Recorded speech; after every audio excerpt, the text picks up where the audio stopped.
welcome to our little podcast, listener, where we share one of our D&D sessions with you set in a homebrew fantasy world. The players who are a part of this session are Reitersul, the Dungeon Master, MusicSquid, playing as Pséftis Morfi, or Seth, Anistrae, or Amby, playing as Evetta Flintsworth, Quenie, playing as Zara Irving, and Snow, or David, playing as Dag. These sessions are taken over voice chat and may or may not feature any concrete visuals for every scenario, but Roll20 and D&D Beyond will be shown when they become relevant throughout the session. Whether you're a tank, a healer, or a damage dealer, we hope you'll enjoy our antics. Let's begin. Alrighty. I just realized where we left off. I don't have music for that, so I'm going to explain and grab music. Hold on, I'm tired. You just run a marathon? Here a second.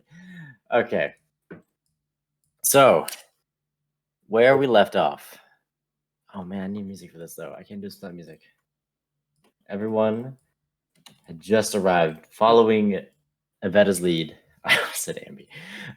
Following Evetta's lead, everyone had ventured into Daeston with the help of Seth and his newly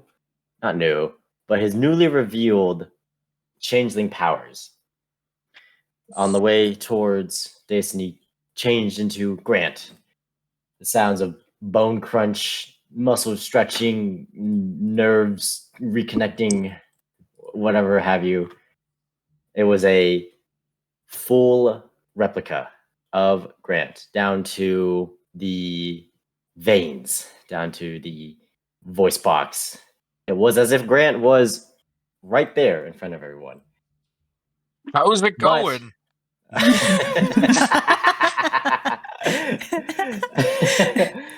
Old man, please sit down. Oh, okay. My daughter, Liliana, is a real bitch.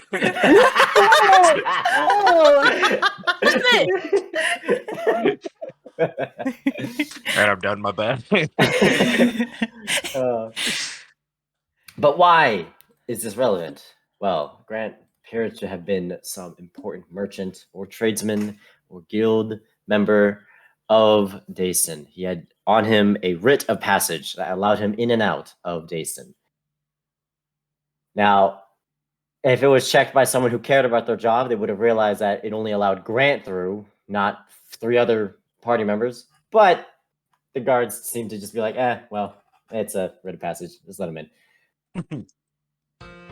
Oh, yeah. Aha. What was I saying? As you all entered Daeston, all the magic users felt this sudden shockwave ripple through their entire body. And Seth, being the most connected to Arcane, suffered a point of exhaustion for this. It would be some talk was made at a nearby tavern waiting for a esteemed friend of Evetta's, but it would be revealed later as they moved to the more middle-class district that the source of the shockwave was a large, gigantic, like skyscraper-esque statue in the center of the city that resembled the Silverlight holding an orb, and was occasionally every few minutes emitting this nullifying shockwave. This shockwave that seems to nullify any magic. How far it extends is unknown. How strong it is unknown. But it was strong enough that it caused the dedicated spellcaster of the group to become exhausted. By 1 point. He'll live. I'm sleepy. But everyone kind of exploring the Buyer's Promenade, which is one of the marketplaces that's in the Market Plaza zone of the Central Borough District. Going around, everyone searched for their own things except for Seth, who was like, I'm tired. He just sat down and got some bread, some nice warm bread. What song? Not not It's a not tasty too hard, croissant. not too stretchy, or however Seth likes his bread. Stretchy. Maybe Seth likes his bread hard. I don't know. Who knows? I like a real crusty roll. I just feel like I'm eating rock. No. But Dag made his way to a weapons shop called Dwarfside Kingmaker, where he came across a very gritty and grisly-looking axe that the shop owner called the Blood Axe. The shop owner offered it to him. Dag was like, I don't got money. I can do you a service. And the shopkeeper was like, kill this monster. And I was like, okay, without consulting his party members. Only the right move. Yeah. Oh dear. So I went to find a bird, a pet falcon, to use as a messenger. And we learned that Zara has a thing for hands, or maybe she doesn't. I don't know. I don't know she if this is a doesn't. joke or not. No, she does, I think. I feel like she does. No, It's okay. It's okay. Listen, we don't judge. We don't judge around here. Yeah. it doesn't. It's a judgment-free zone here, guys. I believe it. Except if you use magic. Yes. For real, no. We'll judge you for that bullshit. It's a judgment-free zone unless you use magic, are an elf, worship the wrong god. Hang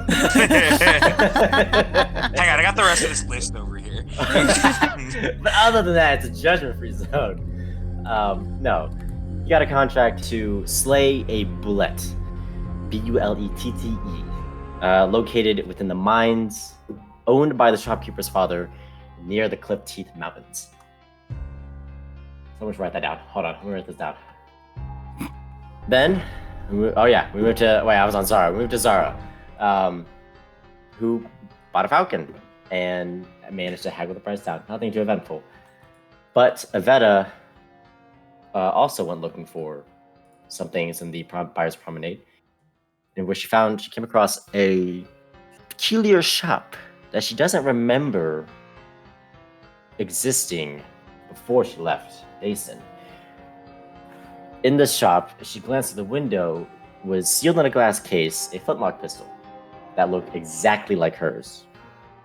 Now, it doesn't seem like it's her actual pistol that she uses. She checked her belongings. She still has a pistol, but even down to the perfections, down to the very fine-tuned, detailed exterior, was it a one-to-one copy. She went in, waited, and asked questions. Turns out a colleague of hers seems to have been stealing her designs and her blueprints and has been using them for himself. For what purpose? No idea. Seth ate bread. Everyone reconvened. Wow. The end. Wait, what? Yeah. Everyone reconvened, and Dag revealed his contract, and everyone was kind of like, you should have told us about this before you accepted it. What ensued was a 10-15 minute of trying to figure out what a bullet is, and a lot of dagger glances at Dag. But the day was slowly coming to its nightly end. Evening was soon to come, and so everyone decided to ride back to the tavern, where everyone was going to meet a certain individual named Harvin, a old friend of Evetta's. Now, along the way, Didn't we visit a hotel first? yeah, I was gonna say, wait, I was like, wait, there's an inn somewhere in here that I don't remember. Yeah, we killed some time before we went to go to the tavern. Yeah, okay. I think that was it. Yeah. It was an inn in the central borough, right? Yes. Okay. You guys stopped by an inn. I believe the name of the inn was Breeze Hearth. Yes. Got my notes. All right. You went into this Breeze Hearth, rented a room, killed some time, talked a bit, where quite the event began happening outside. As you guys were talking, Seth was revealing more of his changeling nature, when conveniently, right outside, you learn that the Oraclists, a religious sector in Daeston, have certain people who wear these blindfolds. and through whatever means are able to cast, or are able to at least maybe even use, or maybe it's just within themselves, but they're able to use True Sight. Everyone noticed that this particular monk of the Orclis used it on a couple of individuals who were thrown to their knees by the guards. And as this Orclis monk uses True Sight, no idea what it reveals to anyone else, but he revealed something to him, and he sent them off for execution, which rightly so made Seth very nervous. Just a little bit nervous. A little wee bit. Close shutters, close curtains, block all sight nervous, but just a little bit. But time was killed, and you rode back to the tavern. Or wait. No, one more event happened. I forgot if that happened before or after.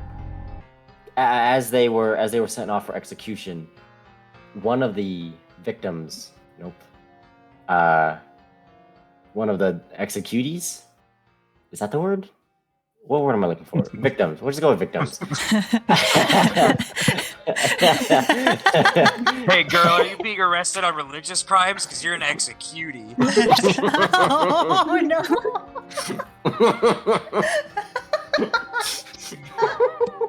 One of the victims was singled out by 3 particularly scary-looking individuals with robes and ornate weapons. Later, these particular 3 individuals will be revealed to be members of the Three-Blade Clergy. But what happened was these members took one of the victims, singled them out, and proceeded to just rip their soul in twain. One of them plunged the blade into this poor individual, screaming, and a ghostly wailing can be heard from any building in the vicinity. Dag and Zara saw it firsthand.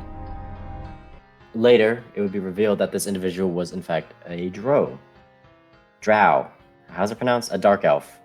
A spooky elf. That's racist?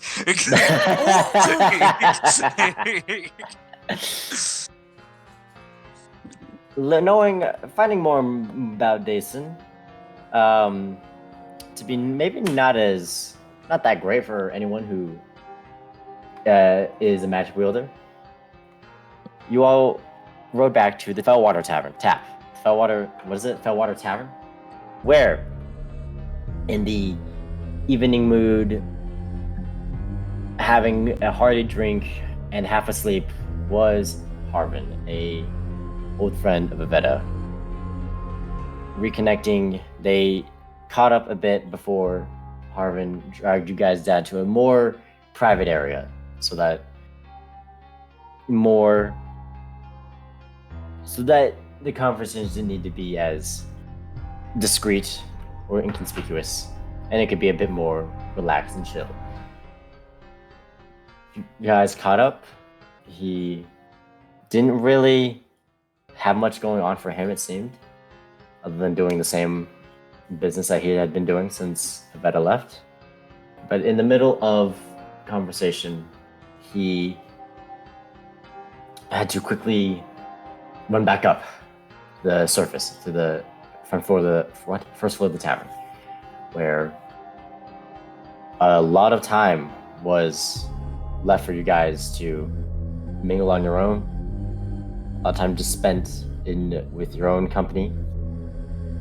But several minutes later, he seemed to hurry back down and warn everyone that guards were that they were coming, that they were investigating, that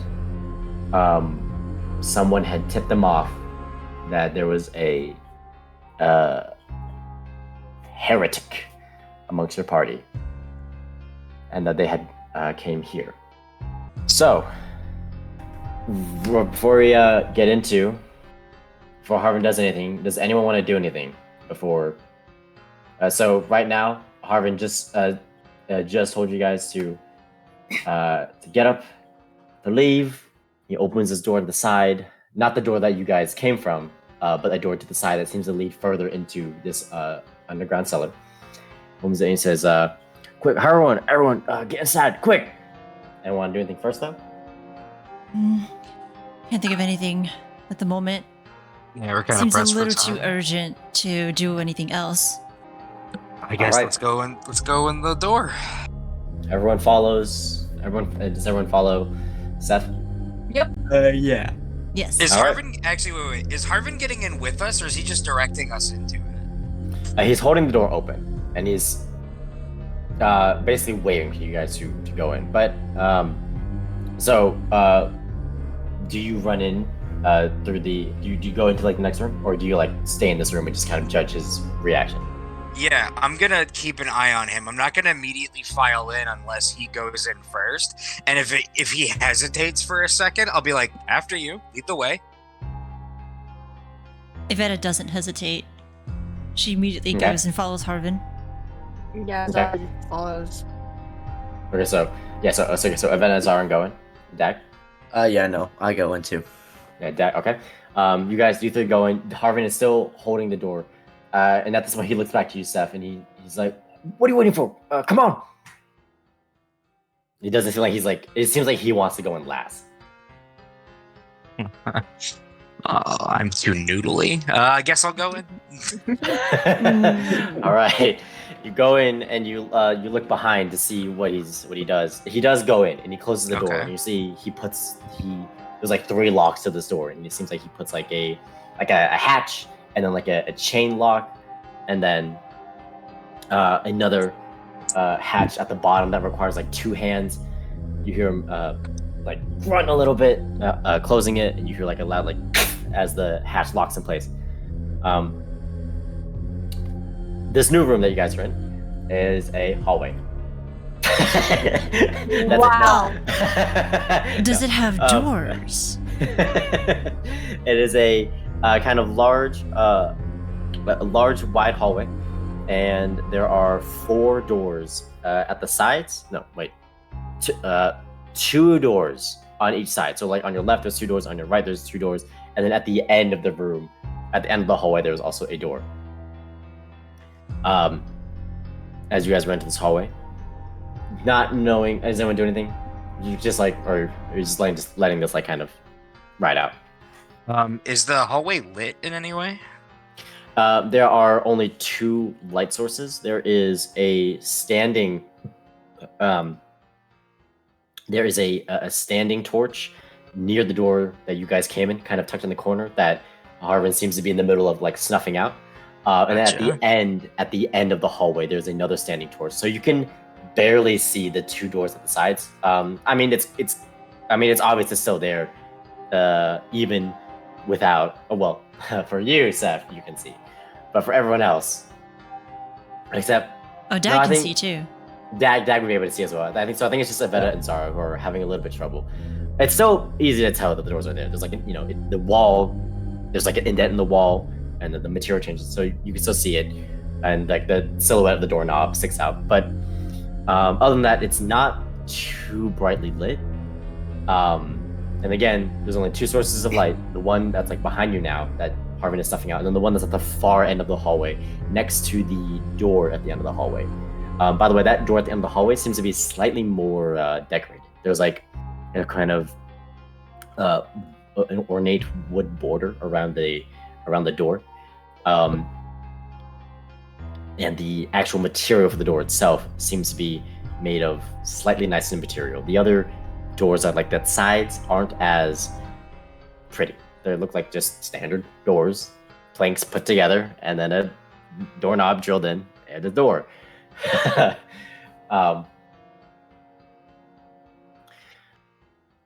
But Harvin sort of pushes past you guys, and he whispers, "Follow me," and he slowly power walks forward until he gets to one of the doors on the right. Which I will draw this for you. It's probably what I should have done, but like, Is there any insignia on the door that Evetta would recognize? no. These are just wooden doors. All right, so Look at you guys that can see this. doors! Yeah. Whoa. Yes. Everyone can hear the music, right? Yeah. Except for Tef. Aw. Aw. It's fine. Wait, no, Zara? No. Yes. Yes. Oh my god. Okay. All right. Am I really gonna have to use the horse? Oh. I was trying to find a dragon. All right, guys, this is Harvin. Whoa. It's not a horse. Well, Sorry, I just realized Harvin's his name, right? I'm not getting that messed up. it is, yeah. Harvin It is is his name. okay. Okay. All right. He runs through this room, and he he opens the door, kind of almost like just like punches open, and again he waves at you guys. He's like, "Come on, get in here." Boop. Wow. Yeah. So, what's everyone doing? Evetta immediately follows. Okay. Yeah, I'll just follow. Okay. No, I'm a follower. Okay. I'll follow, but I'm not happy about it. Perfect. It's a little cramped. Whoa.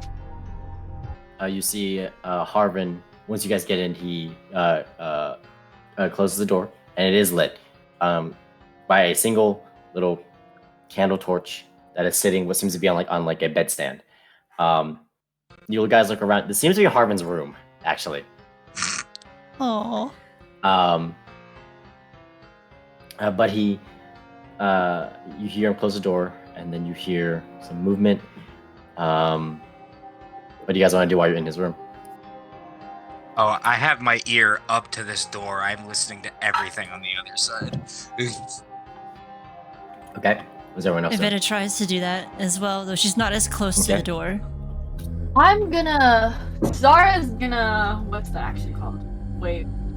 I'm gonna. Loiter? No, I'm kidding. Dilly dally? What would it be?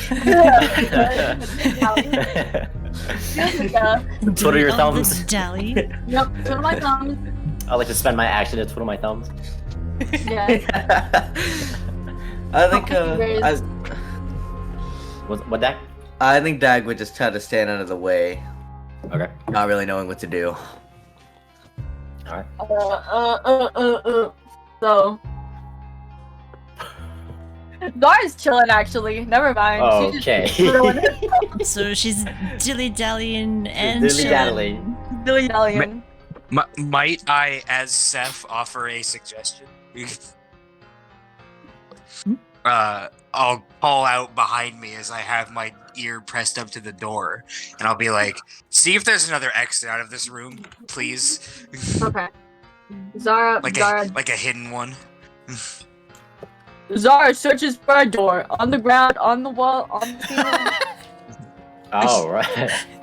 She's just searching. All right. Go ahead and make an investigation check. Oh, fuck my die. 19. 19. So you are looking around the room. Lifting anything underneath the bed? Nope, just wood. There's not much to this room. In this room there is a bed, and then a bedstand, and then a wardrobe, and then this little small table with a stool. It is cramped. It is a bit cramped in here. You don't find another exit. You open the bedstand. You see some papers. There's nothing under the bed. You open the wardrobe. It's just clothes, shoes, a couple like rags and towels. And on the table seems to be like a dirty plate and a utensil. And the stool tucked underneath the table. No, there's not going to be another secret entrance. Are Evetta and I able to hear anything at the door? Right. what you are able to hear is Harvin seems to move to sounds like this door. Then you hear him like knock on it. For some time passes, like a moment passes as you hear Zara, like lifting the bed. But you hear that door open, and you hear it's like muffled voices. You hear a muffled voice call out, "What do you want?" And you can hear Harvin say like, "I need 2 sending stones," and the muffled voice again you hear, because like this is a very small, like it's not that hard to hear the conversation. You hear the muffled voice say back, "What do you need them for?" He's like, we're currently being under investigation. It's really important. I need it for me and my friends." And you hear the muffled voice say like, Before you hear the door close, and then another moment passes as Zara's like opening the wardrobes. You hear like the ruffling of clothes, and she's like looking for like secret entrance somewhere. That is just Zara. like, what are you doing? Going through his Zara. things. Zara. Running. Give me one of his spare shirts and a spare pair of pants. Just throw it in your bag. Give it to me later. I got you. What? Oh, you're I'm taking seriously it. stealing from him? Wait. Why? Wait, I In forgot case I roughly did. Oh, Yeah, yeah, I that's forgot right. I roughly did. In case I What? need to be him and it's beneficial for us. Oh. You won't mind, right? We're I'll borrowing. give them back or buy him a new pair, but I need it to be convincing. No, Okay. stop lifting the Well, bed as so long much. as he has spares. I just need one set. I'll grab a pair. I don't have Dragonborn sized things. Oh, At this point, you hear sort of a commotion happening upstairs. On the floor above you, you hear not exactly screaming, but kind of like yelling, like whelps. As you hear several pairs of heavy footsteps, footfalls. You hear heavy, a lot of, seems to be, what you gather sounds like the guards that Harvin warned about. Does Zara give Seth the pair of clothes?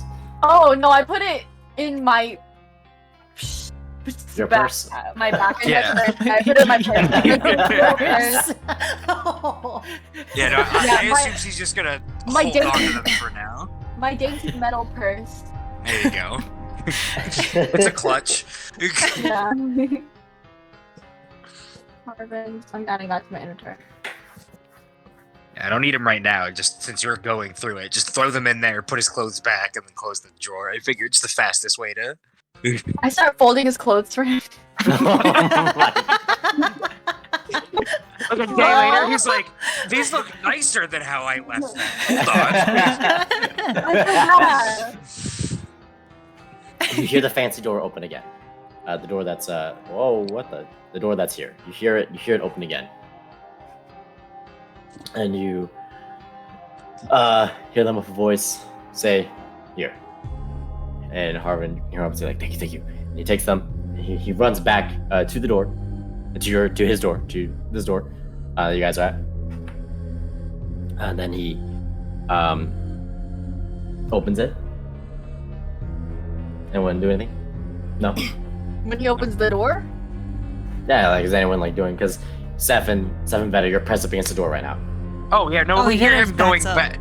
Yeah, no, okay. when he starts approaching our door again, I definitely just, like, back up. Also, the room is small enough, I assume if we're pressed up against it, like, it looks mostly natural. Yeah, fair enough. And he opens the door.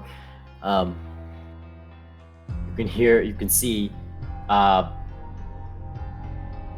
not exactly like sweat, but if he was a human, it would look like he'd be sweating at the moment. We Like a bead of sweat. He's Like a glowing? dog. No, he's not glowing. Oh my Whoa, god, hold up. he's glowing! How do his hands look, though? Oh, no. No! Sweaty? Dragonborn spaghetti? What kind of situation we got going on? Oh no.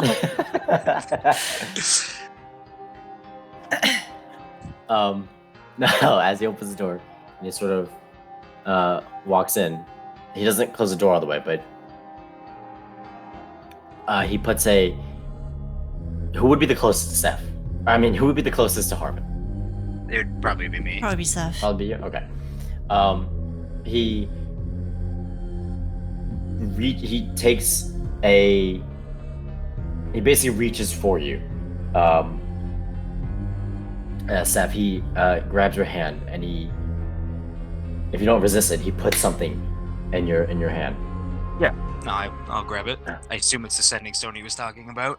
Does it feel like it? Would I? Yeah. Okay. This is a small kind of smooth stone texture. Yeah. Without even And- thinking about it, I just pocket it really quick, Yeah. knowing what it is. I just like throw it in my pocket. It's like, okay. Yeah, you throw it in your pocket, and he kind of glances at you, and he goes, "You know what it is? Sure do. Good. This makes that even easier then. All right. You I'm have gonna- you have the other one? Yeah, I'm gonna. Well, someone's gonna have to keep watch, so I'm gonna go out there. You two stay in here. So I say it's safe to come out. All right. Okay. All right. Here, and then he, he pulls out a kind of a little ring that has several keys on them. He takes a key off, and he hands it to Steph because Steph's the closest. He says, "This is the key to the cellar. If I don't come back for whatever reason, and you guys have to leave, use this key to get out, or use this key to lock the cellar on your way out. All right." Okay. Okay. Can I Listen. insight check him to see if his fear is genuine? Go ahead. Okay. Even with disadvantage, that's not so bad. 1 second. Let me get my D&D Beyond. I forgot Alvin, that was a thing. please promise me you'll come back live. If you do, I will give you 10 gold pieces. Yeah, he sort of he looks at you while you say that, and he's like kind of panting, and it's kind of like a shakiness to his breath, and he kind of looks at the floor, and he looks at you again, Evetta, and he just says, or he nods, he goes, I promise. Okay, good. I had a 17 on him. 17, yeah, he looks like his hand is behind his back, but you can see ever so slightly that it's shaking. Okay. There's a shakiness to his breath. His eyes seem to be kind of darting around. In the sense that, like, yeah, there is a kind of genuine fear behind the eyes. Okay. He closes the door. You don't hear a lock, so it seems like it's unlocked. But you do hear him leave back through the hallway. Like he goes upstairs. Or no, you don't hear that much. You just hear him leave this hallway area. He'll leave the room. You also do hear him snuff out the other light. Would Evetta have an inkling on what Harvin is about to do? Like, has this happened before? Go ahead and make an insight check. Insight? Oh, I can No. finally use my... Okay. Okay. I can't decide. Yeah, we'll say insight. Okay. Yeah, no, wrong way. A 12. You glean the same thing that Seth gleaned.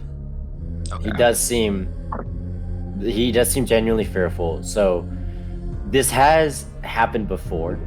So this seems to be a comment, not comment, but this seems to be about the right reaction.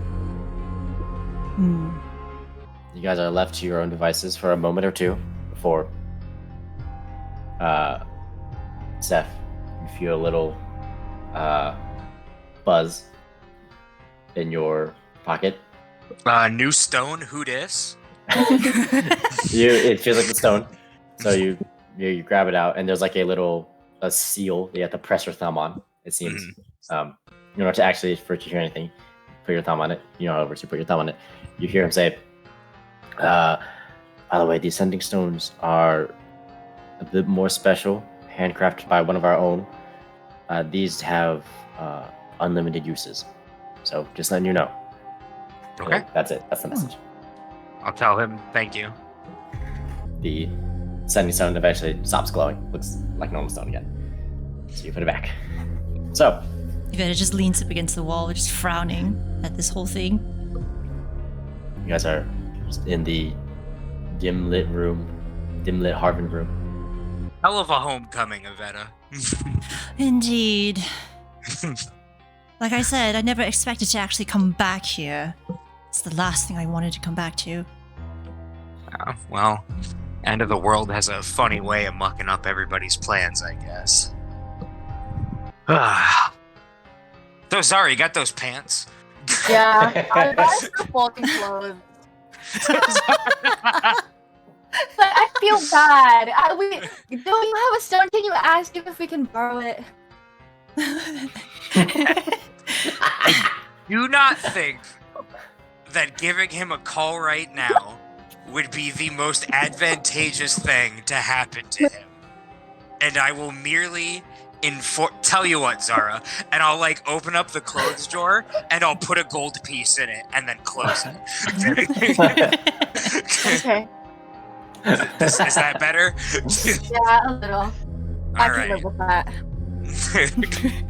I will add the clothes to my inventory and subtract a gold piece. Okay. So, while you guys wait, the commotion upstairs seems to dissipate. You just hear those heavy footfalls. For those with a passive perception of 15 or higher, you are able to hear a very muffled conversation. It's nothing you can make out though, but you can tell they're talking upstairs. Some more time passes, some more moments. In the silence of this room. I don't have any good music for this. Taylor Swift. Oh, okay. God. No. Okay. Wait, so Seth, you said that your ability to change into things is not governed by arcane, right? Correct. And just to illustrate my point, I briefly changed my hand into one of Harvin's hands and then back to mine again. Even his eyes just widen for a second because she's still not used to that. Okay. It's not magical. Well, I guess technically magical. It depends on how much you want to define being Fey as magical. But it's not perceived as magic in the same way that casting a spell is. Well, at least we can confirm that whatever this field is up, it's not nullifying your state of being. Oh, no, I probably would have died the second I walked in here if that was the case. Oh. I see. Okay, well, that's good to know. There are things that can break my ability to do this. There's Such a couple. as... There's a spell called Moonbeam that will completely, basically, shunt me out of whatever form I'm taking into my real form. And there's nothing I can do about it. So that's bad. But as you know, that's not very common. People don't just go around casting that, so I don't really have to worry about it Well, I at hope the moment. not. Also, people can perceive right through the shapeshifting if they have the ability that those, what do you call them? The real freaky people with the blindfolds? Oh, yes. Oraclists. Those oraclists. That was in character. They can, people who have that ability can see right through it, but for the most part, you can't stop making me do it. For the most part. Okay. So then, is there some sort of criteria that would have to be met before you can change into someone? Oh, I just gotta know what you look like. I can So also. you have to have seen them before. So that's Yeah. why you're able to replicate Grant. Yeah, anybody that I see, I can turn into, and if I hear you talk, and then I... Actually, no, he's not going to do that because of my freak Evetta out. Never mind, that's me, not Seth. And then if I listen to somebody talk for about a minute, I can perfectly replicate their voice. What? Oh. And then and then I just start talking like Harvin for a second, and it sounds identical to Harvin, and then I switch back to my voice. It better just like double take. Like, what? Did I just? What? It sounds identical to Harvin. Oh yeah, my bad. So yeah, I can do a real good speak and talk, kind of like this. And see, unlike Ryder, this is actually my normal voice. I'm a Florida boy. This is me not putting on a show. Oh no. Okay, fascinating. But I can also make people up and then he just points at his current face. This wasn't a person until it was me. I'm not like stealing anybody's face right now. Oh wait, so you don't have to have seen someone to turn into them. Yeah, I could just make people up. I can just Okay. that's what this is, and that's who I was. Yeah, how I grew up. Oh, interesting. Like I said, I was somebody for 32 years. It's been hazy, but yeah, back when I lived in, Carmeli. I know this is probably not the place to actually ask about this, but how did you feel coming from a woman and turning into a man? It doesn't mean anything to me. Interesting. That is the least of my concerns. And he just turns his hands into tentacles and then back into hands because it doesn't matter. The physical form is irrelevant. You can see Vetta's expression just growing more and more fascinated by this whole thing. If I was just He looking goes- at her hands.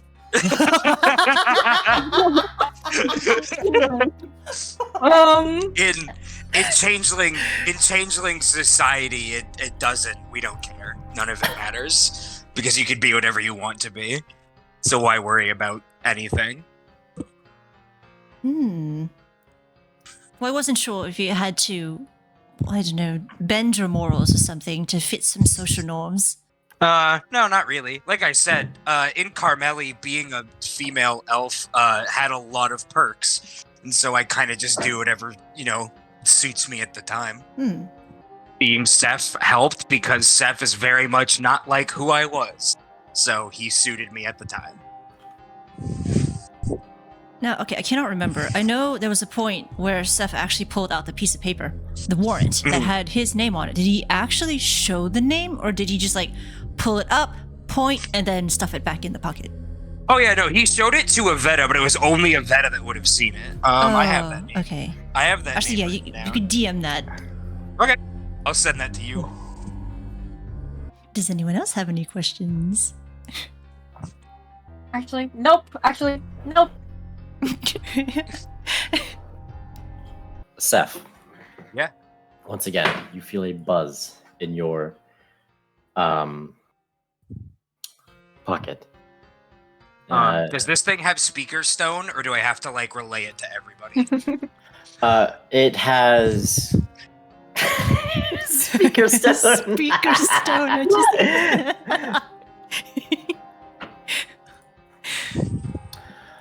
Yeah, it has speaker stone. Why not? Great. It's not that loud though. It's not that loud. That's fine. Yeah, I'll click that on just that way everybody can hear. Like, hello? Yeah. You say a hello. No one responds. However, you hear like very muffled, like, Stop with the dicks, lizard. Where are they hiding? I don't know what you're talking about. We're not hiding anyone here. and it sounds like, it basically sounds as like he like either activated it on accident or activated it on purpose, but is Yeah. hiding it. Okay. I will switch it off of speaker so that there's less like incoming noise. Put it to my ear and then motion everybody that we need to leave. Okay. While still listening in. Yep, while still listening in. You hear muffled the unsheathing of a blade. You hear a third voice, so you're like, oh, whoa, whoa, whoa, and you hear it seems like someone stab this third voice, and everyone else hears this. You hear someone upstairs going like, ah! And you can hear like Harvin just kind of being like, and you hear some what sounds like menacing footsteps.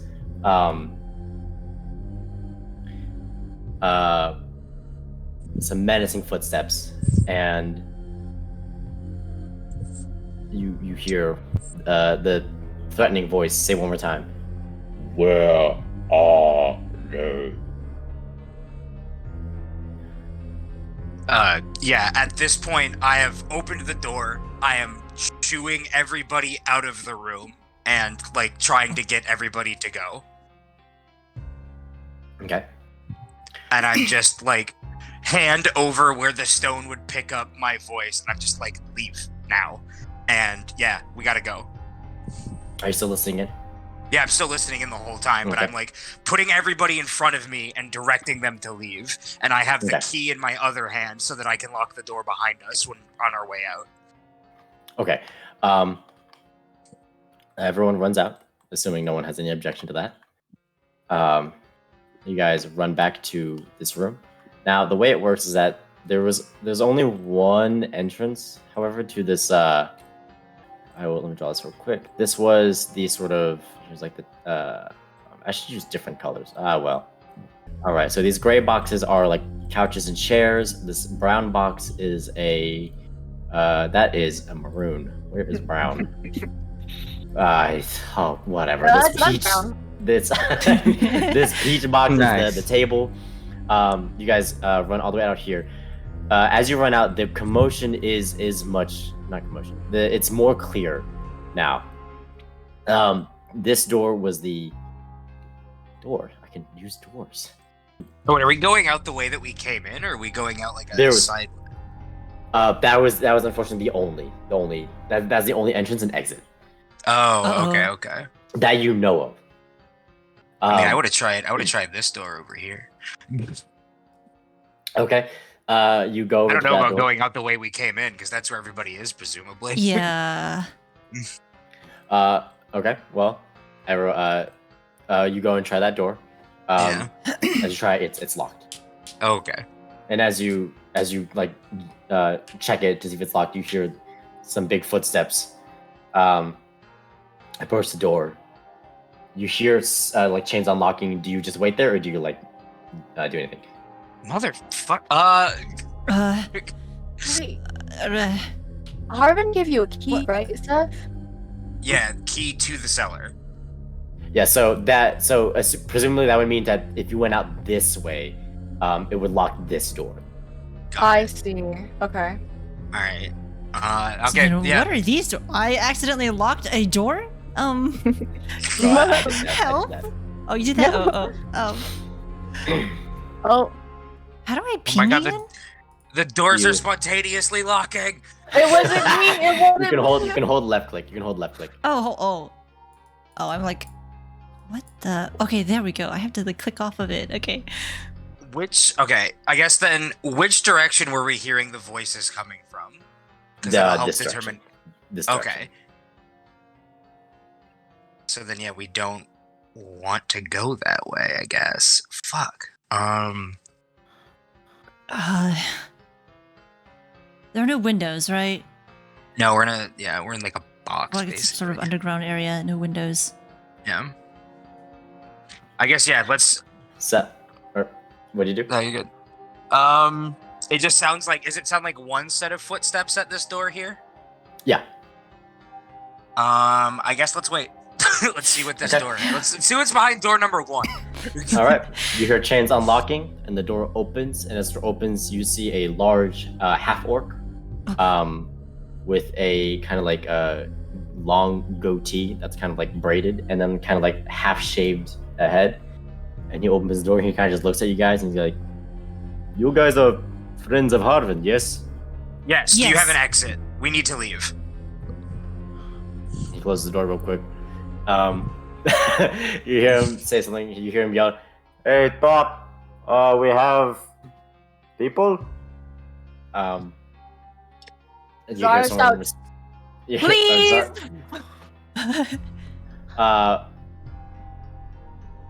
Seth, while this is happening, you hear Harvin go, and you sounds like someone like grabbed like his mouth, and you hear the threatened voice sort of say, You know what I smell on you? I smell fear. and you hear it sounds like a blade like sliding, and you hear Harvin going like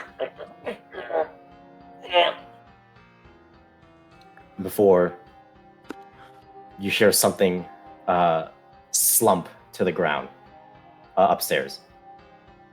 And right as that slump happens, the sending stone disconnects. The door in front of us, when the person closed it, did they lock it behind them, or did they just like close it really quickly to like turn behind themselves? They like close the door fully. It's not doesn't look like they locked it again, but they like close it, and then they seem like they're asking someone a question. Okay, yeah, no, I open the door and I just turn around to everybody. I'm like, we need to leave now. Go And ahead and I make a headed strength in- check. Oh, Jesus. Oh. So with my -1, Okay. Oh, a disadvantage too. at Oh, disadvantage, Evetta can't cast Can I guidance try to either. I have a 6. Sure. I turn back behind. I'm Here. like, you just see me put all my force into it, and I just look back behind me and I go, Dag, Evetta, or Zara, somebody please. you see the door open slightly again, and you see the half orc just like hold up a finger one and say like, "Hold on, little one," and then he closes the door again. I go to put, I don't care what's happening to my body anymore. I put my foot in between like the door and the wall. Okay. And I'm like, Harvin's in danger. We need to leave, I say.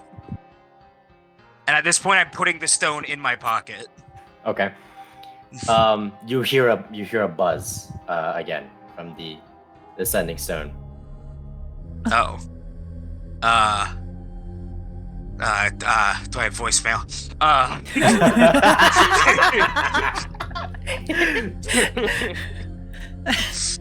Fuck, I have to take this. I put the stone back. I don't say anything. I just click it on. Zara looks at Dag, says, "Can you help me with this?" and then marches towards the door and tries to open it.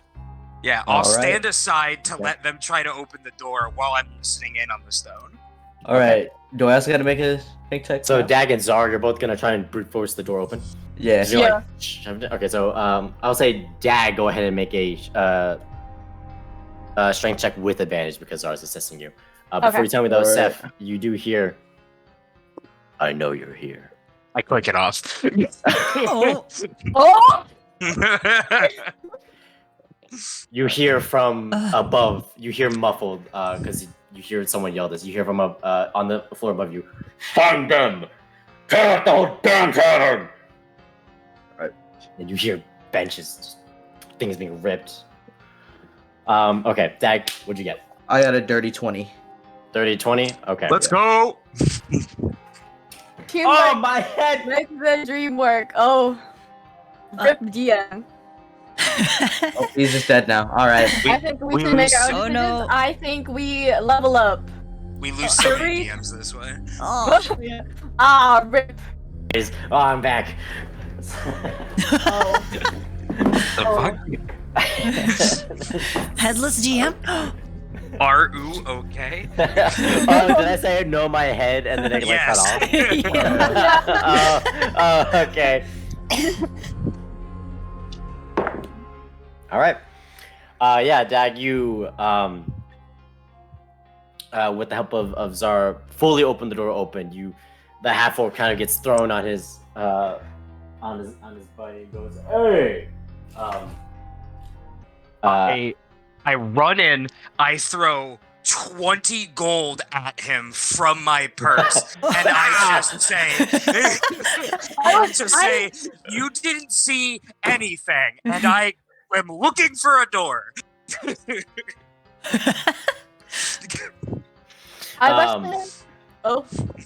Yeah, what do you... Okay, well, as this is all happening, you guys see there is another figure in the room who is at the... oh, let me draw the room, guys. What that room do? That room do? Well, Room would be nice. I'm gonna run up to the orc, and I'll be like, "Sorry, lad," and then I pet him. You pet him? What? What? Huh? If it is eyes just widen at that. That was not the time, Zara! His hands aren't even that nice! Feel bad. There's another figure at the end of the hallway. You see what seems to be a female red tiefling with glasses. Tiefling? Who's just kind of... What's up? She's just kind of staring at y'all, who hasn't said anything yet. The half orc is just kind of sitting there, rubbing his head like, "Oh." And then Zara pets him. He's like, "Thank you." Oh wait, stop! Oh, stop! You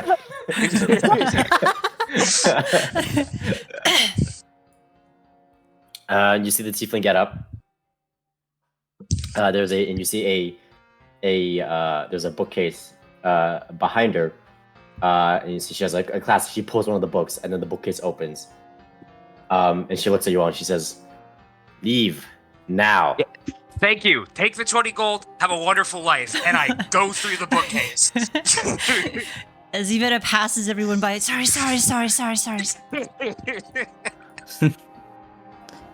All right. Oh yeah, Zara dips too. She says thank you and follows. Yeah, Dex follows. Thank you for letting me. Does Dag say thank you? No, he doesn't. Alright, perfect. Good. Dak picks up a gold piece. He's like, Ooh, shiny.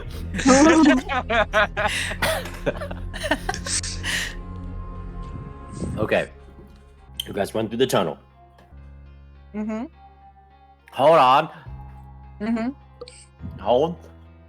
I'm holding. We're walking. We're suspended. Okay. Oh god, 2 songs to play at Oh once. no, 2 songs. All right. Very nice. You guys just run through, and Seth, your sending stone is buzzing like mad. It keeps going off. Sorry. The caller you're trying to reach. Is not Please leave a message after the beep. My horse's extended warranty is fine. I assure you.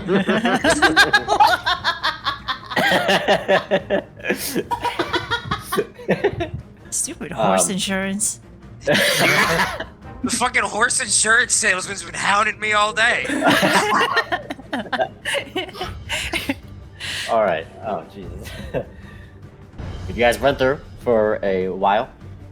Ooh, hold on. I got an idea. I've got an idea, guys. Hold on. Are you waiting? You better wait. I have I've got a an bad habit dear. of forgetting where my pets are, but Beef is at the inn. He's not with us. You didn't ride with him to the tavern? No, Beef is my bird.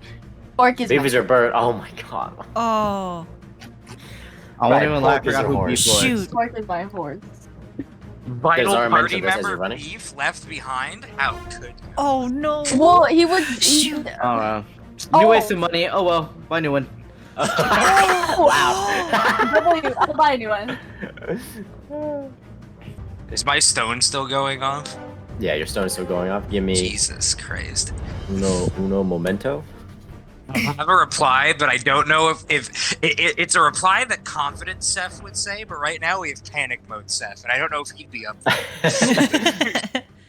But I know what Is this confident buzzing Seth would really say. loud? Is it loud enough for everyone else to hear? No, It's like vibrate, I assume. it's not. If you guys were like in a quiet setting, just sitting down, you could hear it. But with the running, it's not audible. Sorry, hold on. Dev has never had this much exercise in his entire fucking life. With, might I add, a point of exhaustion. Oh, that's true. Mans is heaving at the end of this. Wow. The adrenaline, though, is making up for a lot of it. Oh, no, yeah, it's doing wonders. Yes. Alrighty, so you come across between a left and a right. Which path do you take? Oh no. Is there any anything that would discern which way would lead where? Nope. You see at the left it turns, and at the right it turns. Ah. Tails never fails, we go left. Okay, Oh, no. left. Oh, okay. Left. I would still left. Evetta The follows device Seth. starts it, but we're good. All right. You go left. So I will reveal this to you as you guys make your way. So this is you guys, okay? So this is the straight tunnel. Okay, this was the left or the right option that you guys just took. It goes further down. You run down that way. There is a left that is coming up. Do you take the left or do you keep going straight?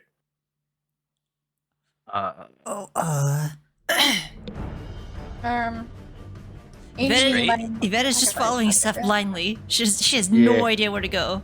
That's great. Yeah. Steph's running blindly. DM, we go straight. Great. Okay. You go straight? Okay. I'll call back behind me, Mike. If anybody has suggestions, just call them out. All right. You hit a dead end. I don't know these tunnels. Great. Okay. Yeah, you Fantastic. hit a dead end. All right, back the way we came, back down the route we didn't take. Okay. So take the left. you don't. So now you're heading back. You don't take that right now. You just go back where you came. We go back to the junction where options were either left or straight, and we took straight. We will go what was left, what would now be our right. Okay. You take the right. Yes. Yes. It is a room. That's a dead end. Ah! Great. You see there's chests. You see there's stuff. You see there's some gold and some weapons. Other than that, it's a dead end. Oh, I grabbed my 20. No, we go back the way we came. No, Okay. reverse. Let's go. So you guys are now here. So you guys are here, right? Yes. Oh. Yeah, go back to Okay. the original junction where we chose left instead of right, and now we head towards what was the right path. Right. Okay. You take the right path. It leads you to a rather long hallway. The hallway has a left or a right. Oh. Left.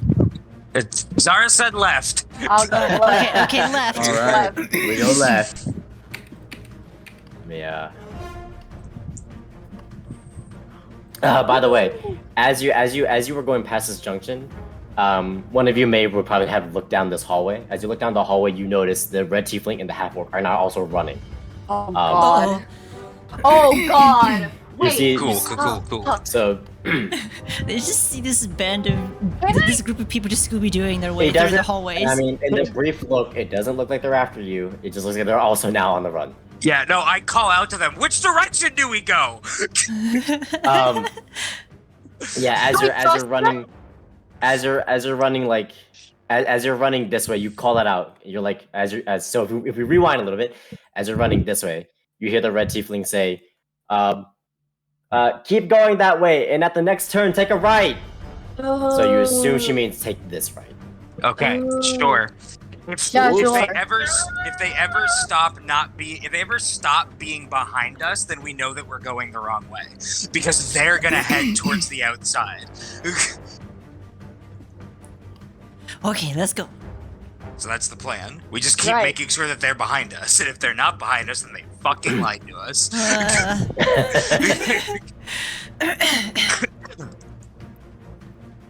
All right.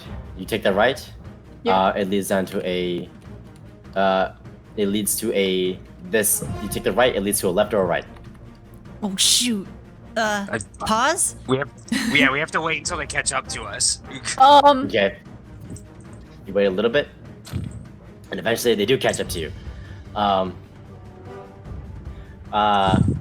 You see the red tiefling and the half orc also running towards you guys. They are now behind you. I said, shout out which direction we're going. We're in this together now. No, like we're all culpable at this moment. We're in it whether we believe it or not. She catches up to your party and she looks at the right and she looks to the left. She's like, "Wait, I'm lost. I actually don't remember where we're supposed to go. Oh, I think it's the right. God. Let's take this right."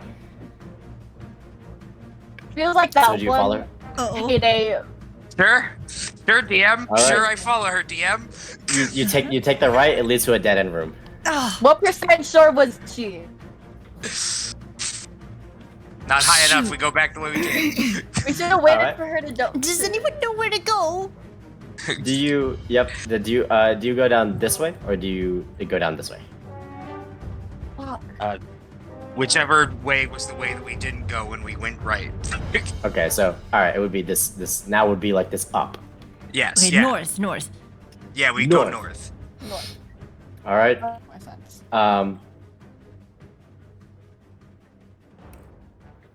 You go up north. It does a turn that leads to a left or oh no. Okay. At least oh god. At least to a left or a right. Oh god. What happened? Okay. Which side is the oh no? I want to avoid that. What was that? Sorry, what happened to my drawing? It leads to a so just to better visualize, it would lead to here. What I'll do is I'll have like a different color for left and right. So it would lead to a. This would be the left. This would be the Y. This would be Y. This would be the right. So blue is right, and green is left from your perspective. Right. Time to go right. Blue. All right. Right. You go. You head right, and it leads to a dead end. Ow. Left. Okay, green. left. This Green, is green. like a fucking LucasArts space from 1990, Ryder. What the fuck? All right. You take the left, and it turns, and leads to a dead end.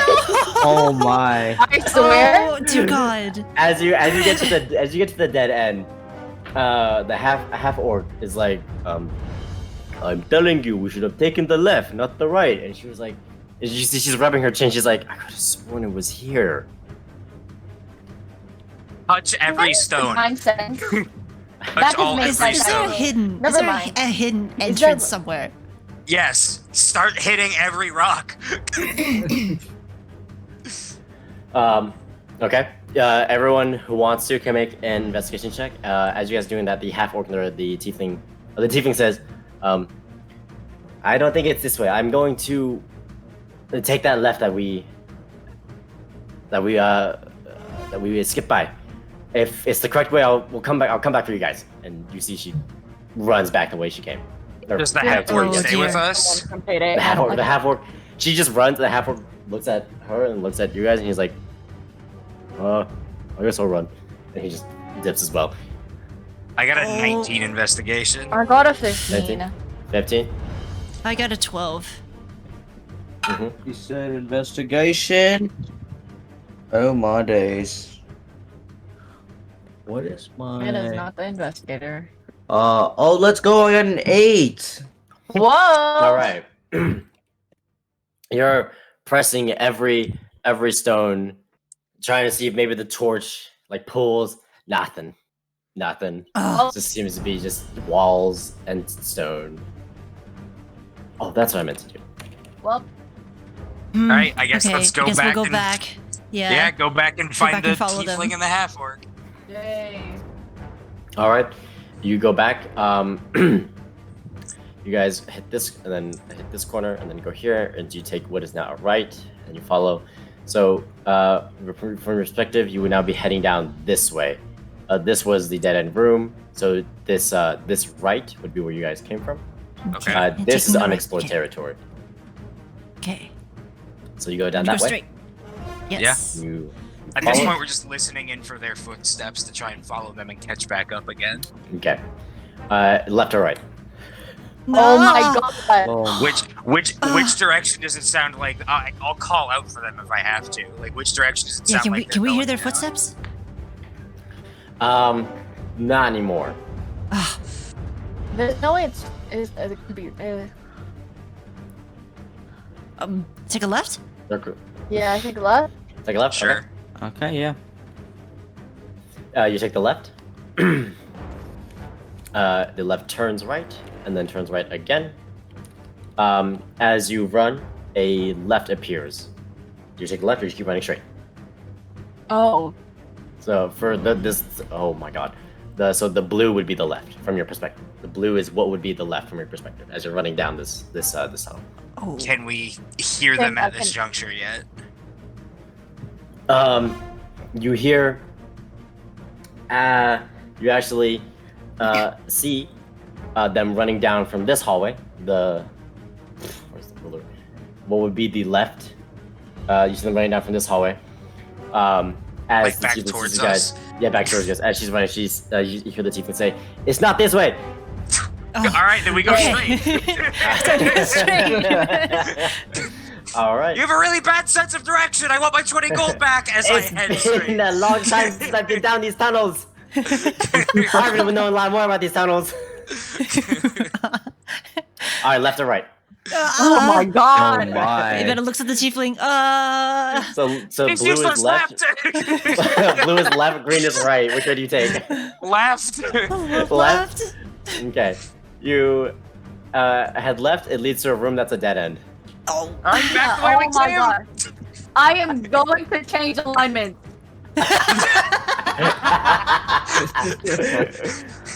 This is Zara's Oathbreaker moment.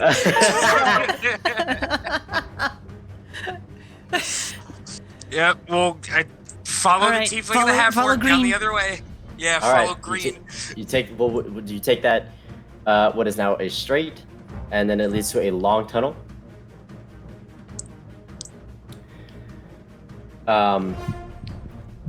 That leads to a dead end.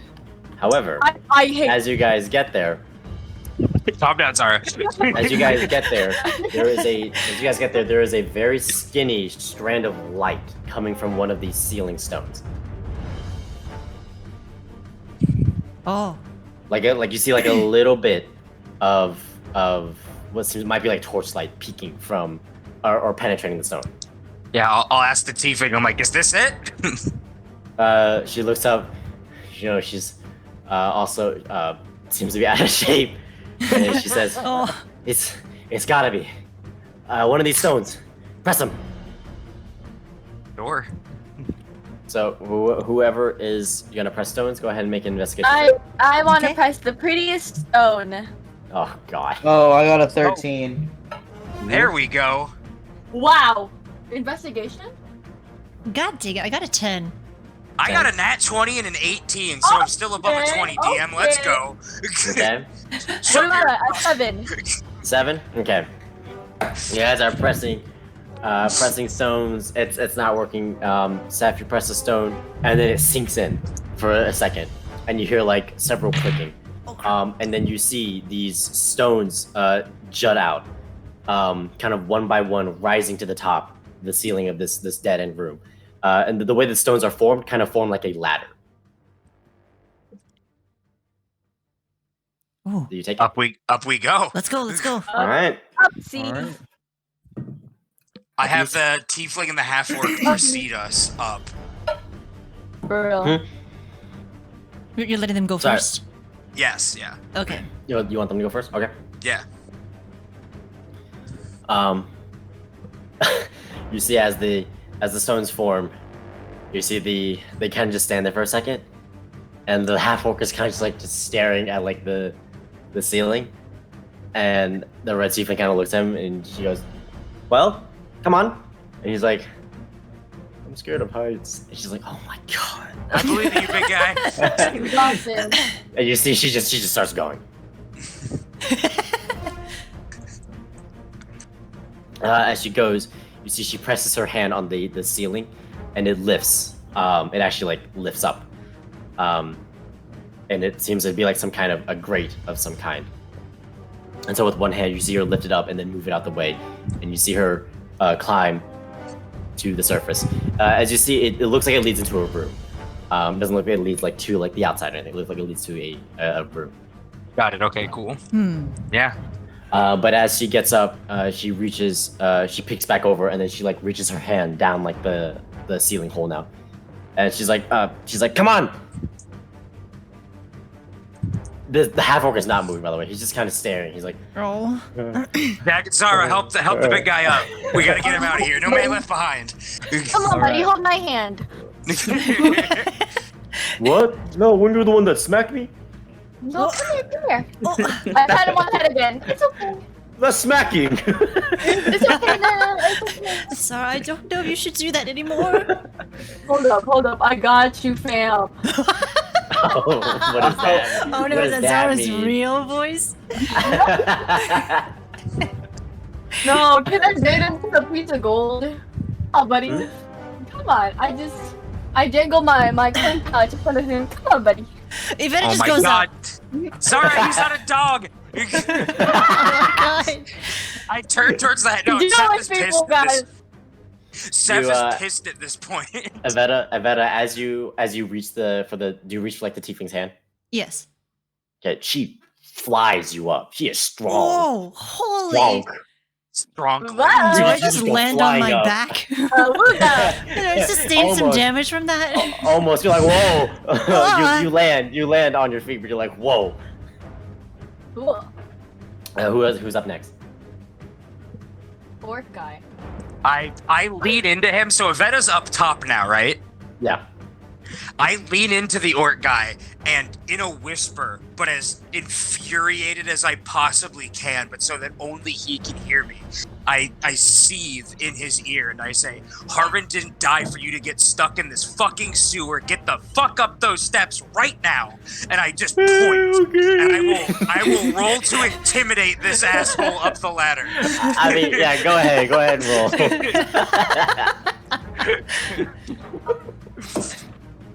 Oh god, it's another nat 20 that I. Oh my god. Okay, but it's a 16. That's still pretty good. Yeah. God damn it, Ryder. You're robbing me of my 20s, bro. you just yell at him to get up there, and he just goes like, "Oh, okay." And he just starts slowly climbing the stones, and as soon as he gets both feet off the ground, he just kind of just holds onto the stones and just stops like midway. He's like, "I can't do this." Dak, push him up. Roll a strength check. Yeah, go ahead. Yeah, go Just ahead. Make a rage strength at check. this point. Just go. All right, 18. Yeah, that's enough. You have to get a little bit of extra height, Dag, because you're a dwarf. But you lift him up, and you lift him up just enough for the tiefling to be able to grab one of his hands. And she tries to lift. It looks like she's struggling, and the tiefling says to you, Evetta, she's like, "Come on, help me, help!" Oh, okay, I'm helping. All right, you grab his other hand. You don't know if you're helping, but like you think you are, because he is getting a little bit higher. Evetta's just trying to Go apply ahead. all of her Go ahead and make a strength. strength check. Oh no! I got a 9. 9? Okay. You guys are sitting there for 9 minutes. Whoa! Oh No, I'm my. kidding. It takes like another like 2-3 minutes. But Evetta and the tiefling eventually pull the half orc up, and the stone ladder is now free for you guys to completely free for you guys to traverse up now. Yeah, I'll be the last one up. Well, I Okay. was gonna say I'd be the last one, but you know what? You. Fight. No. I'll be the last one. Okay, that's fine. I don't care. Let's just go. Okay. Hurrah! Hurrah! What just happened? Did she just fall off? What happened? What just happened? Yeah. What was that? Hurrah! All right. Well, everyone gets up. The tiefling. As soon as everyone gets up, the tiefling, you see like she's like pressing the stones that are around like the perimeter, the rim. She clicks one of the stones and it sinks in. You hear click, and then you see the stones that are jutting out now sink back into their natural form. She grabs the fake the cover, and she you can see her put it on top, or she puts it on top. She lines the because it looks like the way this works is that there's stone under on the way that the ceiling grate looks is like there's stone and then there's wood on top. And they're like planks. So when she puts it on top, she realigns like the plank so that it looks flush with the floor. And you see her grab like looks like to be like a kind of like a rug or carpet, and she throws it over like the tablet. Nope, ceiling grate, cover, trapdoor, hole. Yes. So you guys are now in this dimly lit room. You look around. There are these shelves. Looks like they just have clothes and kind of just miscellaneous things. Kind of bobs and bits. I'll ask the tiefling, what part of town are we in? She kind of glances at you, but she's like heavy panting. Before a door before a door opens, kind of like behind you guys, and you see a man, a sort of slim man, kind of step in, who has kind of half shaven hair as well, but the side that's not shaven is like long and like braided. He just kind of looks at you guys, and he's kind of wearing like a shawl, but it's wearing only like it's only covering like half, like one of his arms. Would look like belted leather boots and simple pants. This music is too dramatic for this. Stop. Oh, this is very. Wow. You guys get out of there. Yikes. Panting. Yeah. He's just kind of staring at you guys, and he just kind of goes, "Things didn't turn out, Valley." And you see, as he says Valley, you see the tiefling turn, and she goes, "Someone, well, sounds like some people were looking for these four." And she gestures to your group. This man says, "That run?" She goes, "Nah, they're not initiated. I don't know what crime they committed, but are in it now." Literally nothing.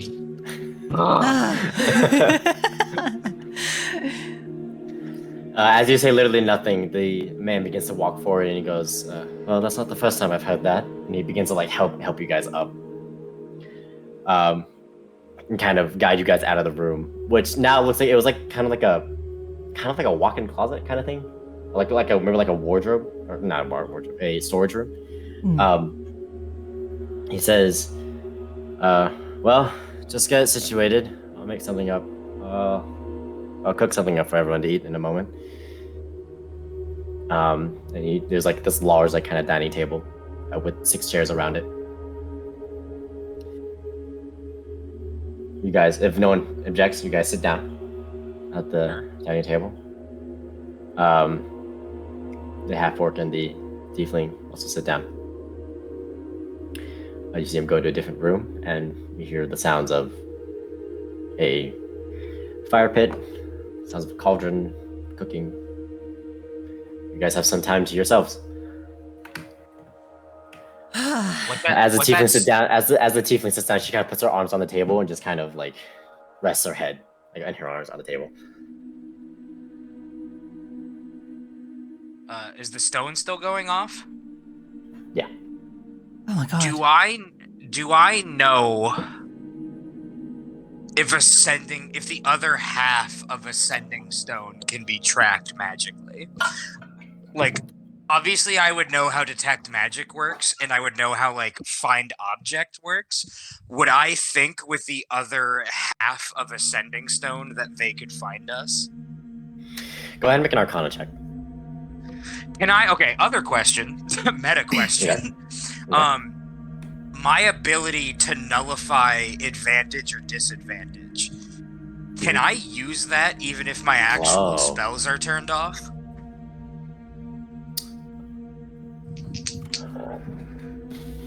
Oh, because that's part of your class ability, isn't it?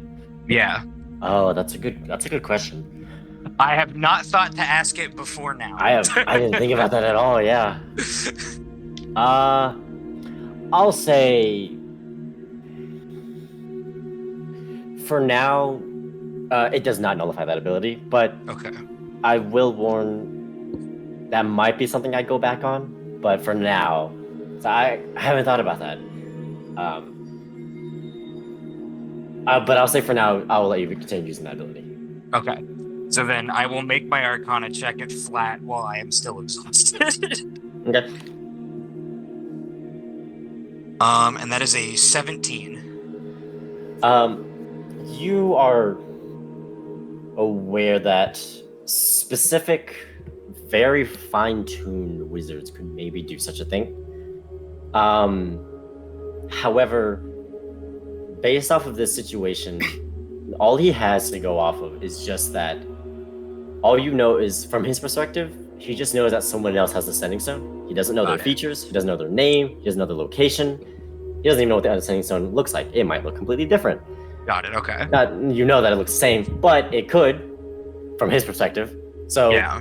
it's unlikely. That would be, unless someone knew that somehow you were carrying the Ascending Stone that he wants, and then relay that to him, maybe. But other than that, there's no way.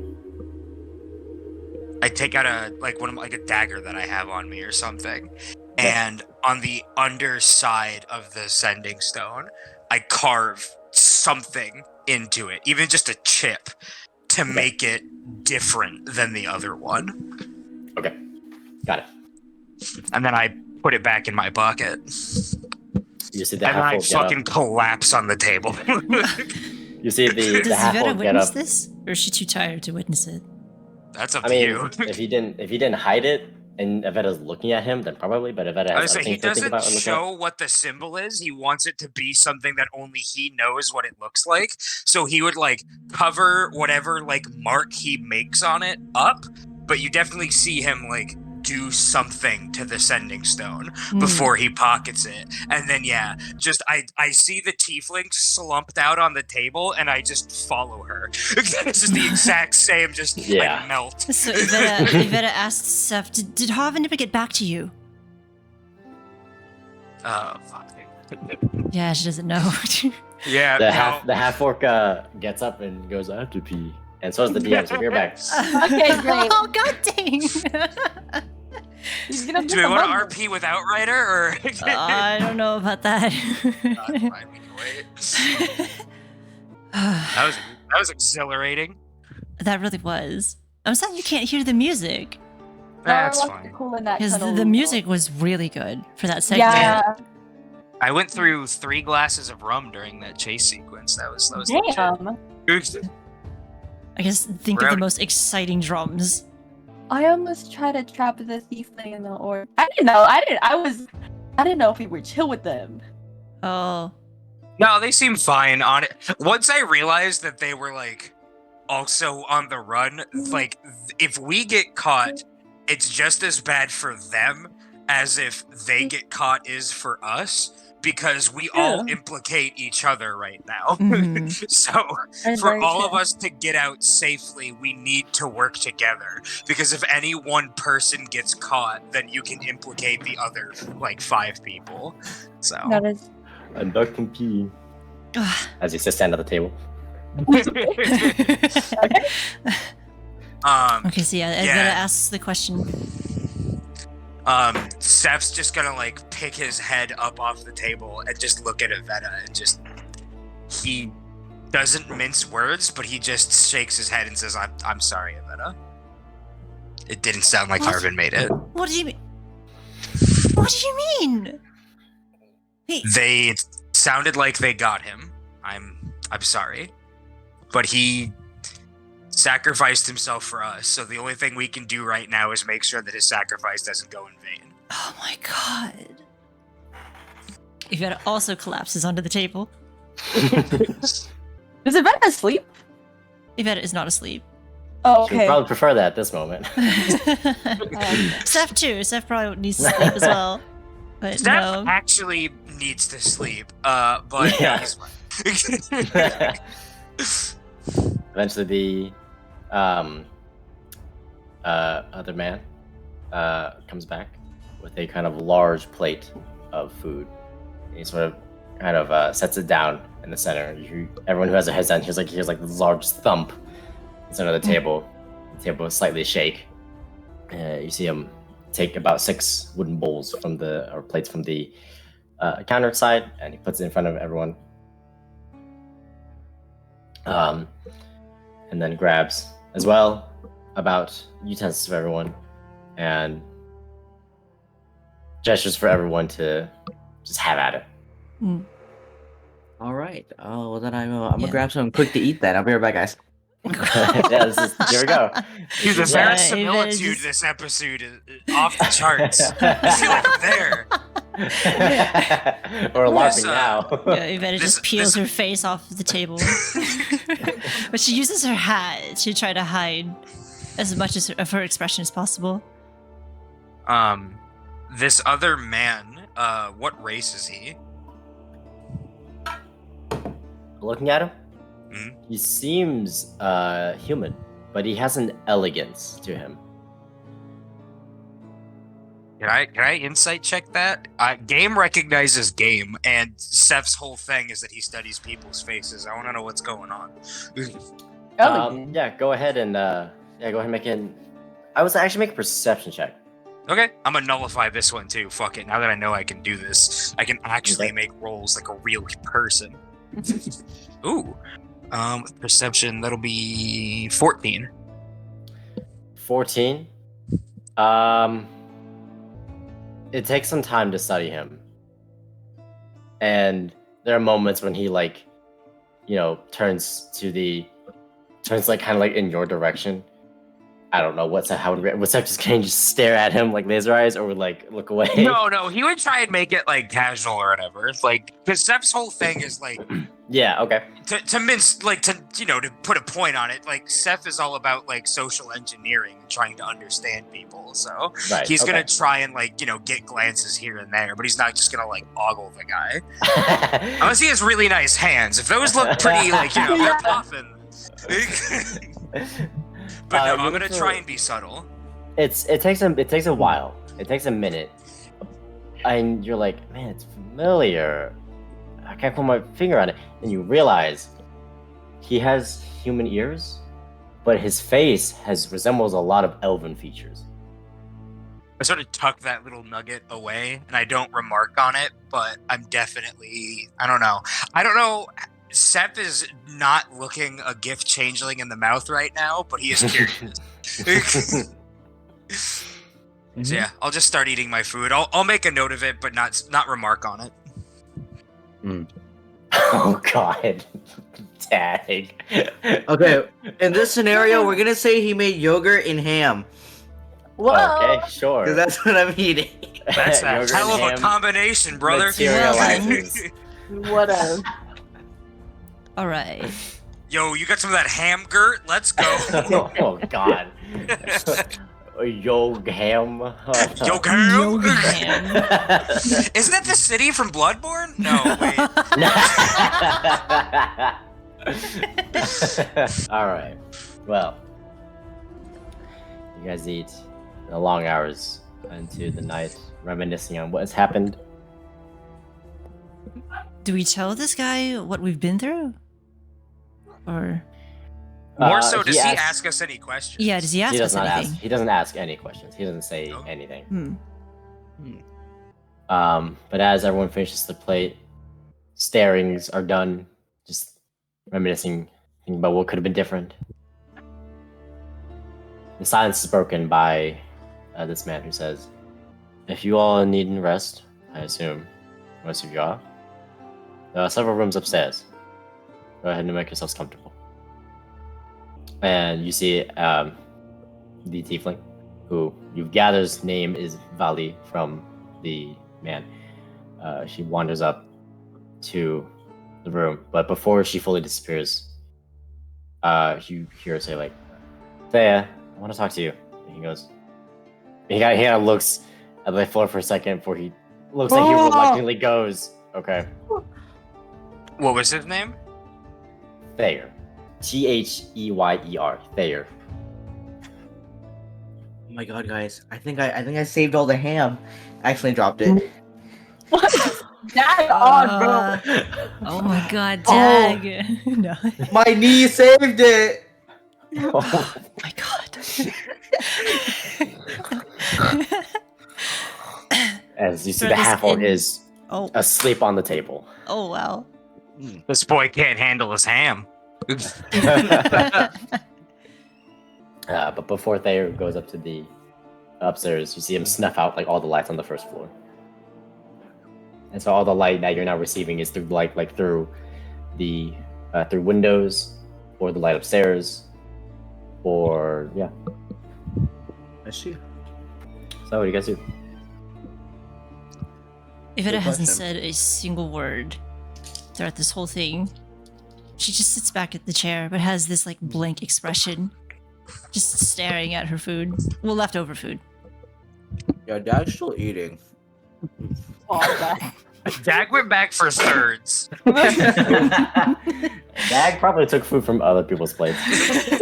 Leftovers. I'll take that. No, Feta, why are you so sad, bro? You're not eating any of your Dag. Hey, man, you're gonna eat that? No, okay.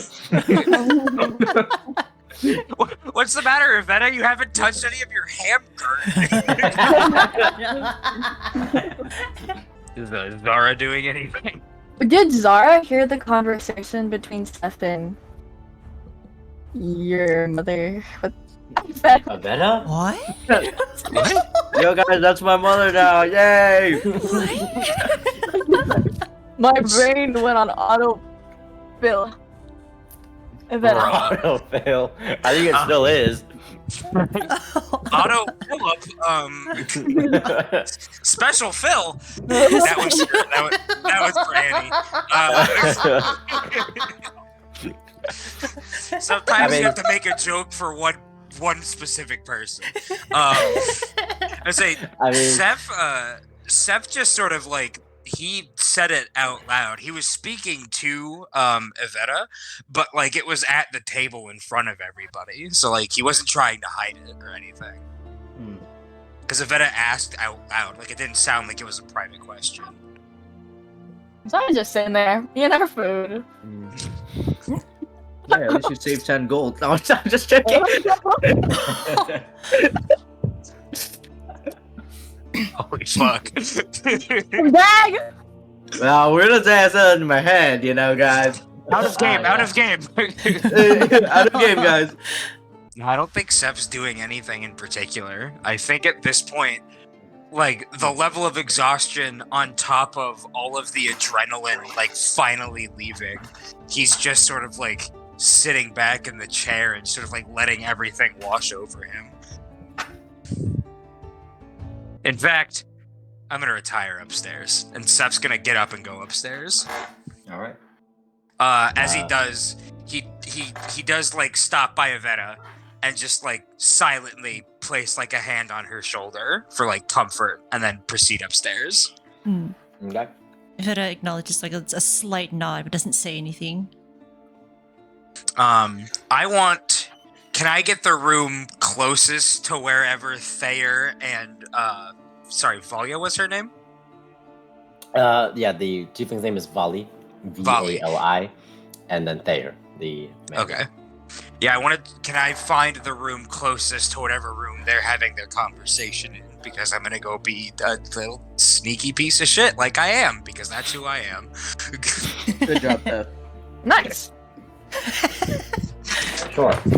It's almost like I collect people's voices and faces. Try to survive in this world, you know. You gotta do what you gotta do. You know? Guys, I'm so sad. I finished the ham, so it's just Gert now. Oh, Dad. you got Gertless.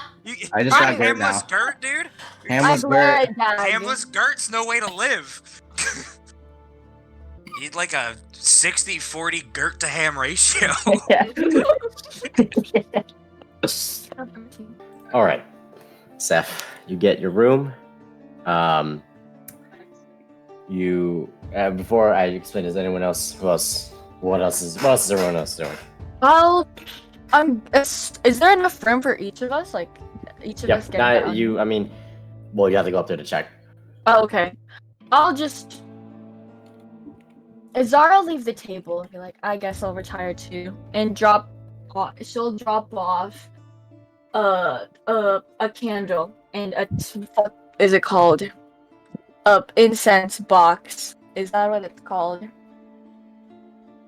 Sure. Where are you A dropping this block of incense in front of Evetta. Oh, okay.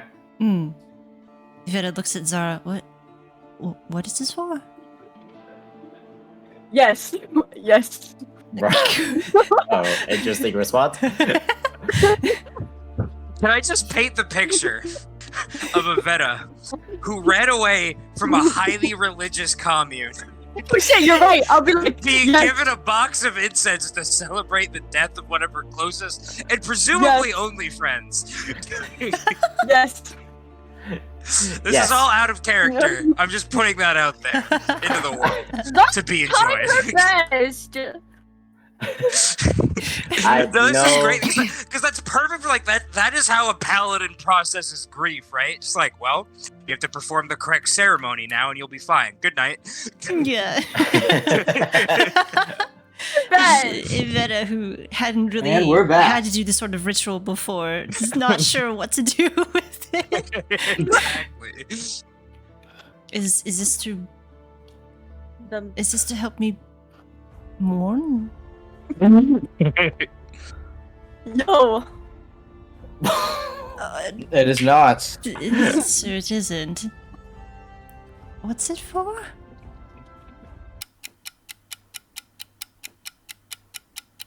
Well, I suppose in any case, I appreciate it. Zveta's just trying her best to hold back any of the tears that hasn't rolled down. Zara taps Evetta on the shoulder. Tap dances. Oh. She tap dances. Yeah, the autofill. She starts breakdancing on the table. This is an old world. It's an old world mourning method. You wouldn't Old understand. tradition, yes. You tap dance. Oh, what is happening? Okay. Okay. So Zara taps. You know what? No, I won't do that. Can I lock the door to my room? Is that a function that this door has? Sorry, I didn't. What do you want to do? But after I like enter my room, before I get myself settled and try to eavesdrop, can I lock the door to my room? Yeah, there's a lot. Okay. And as you enter your room, there are actually like two beds, and they're at both, they're like far apart, but there are two beds. Oh, okay. Well, You'll sleep I'll over? unlock that. I'll unlock that in a minute. He walks in, turns around, immediately locks it, assuming there's one room for each of us. Turns around, sees two beds, and goes, "Shit." Well, anyway. Okay. And then so- I want to try to put my ear to the wall and see if I can listen into this conversation. Okay. Before that, is anyone else doing anything? Iveta just What is everyone else remains at the doing? dining table, still confused at this incense box. I'm looking, I'm gonna- I'm looking for a room. So I'm gonna assume this place has water, so Dag is drinking water. I'm not drinking water though. Oh, yeah. Okay, Okay. nice. So is that what you're just doing for the rest of the night? What are you doing? Yeah, what are you know, doing for he's gotta get his hydration in, you know. Barbarians yeah. get dehydrated really fast, dude. That's true. That's true. All that, yeah. No, but Dag goes upstairs and goes finds room. All right. Just for the sake of better visuals, I will draw the layout of the room. So you come across a large hallway like this. Oh, actually, this. As you walk up, there are these doors. There is also a door here that is also closed. This locked door is Seth's. Okay. So you walk up. You just open any of the rooms, and you see that there are. I'm gonna say that like Zara and Dag probably walk up at like a similar time. So Zara and Dag, you guys open your rooms, and you see each room has like 2 beds. Do you guys get separate rooms, or do you guys get the same room? No, I'll take a separate room. All right. Put Seth here. Or just put Zara here, and Dag, unless I mean, you guys can put yourselves in whatever room you want. Yeah, I'm chilling in here. All right. Except for this room, because this room is also locked. This one? No, this one, the one where that lock appeared on the door. Oh, I yeah. don't see it. Oh. Yeah, you don't not see now it, I really? see it. Well, I had to click on it. Oh. Oh, okay. I have to click on them to be able to see it. Oh no, I just had to zoom in more. I see it now. Interesting. It's a little bit did tiny. it update because I clicked on them? That's what, I feel like that's what was happening earlier. 'cause Yeah, I clicked can on all see the someone doors and they opening the started door. locking. Oh god. Me, I promise. If you want to open my door, you must answer my riddles 3. Oh, mimic door, Nice mimic door. door. Fuck. God. No freaky hinges. W door. The door is haunted. Nah. The door is currently possessed. Here. Is that the sound? You better just hearing all these noises. No. No. All right. So.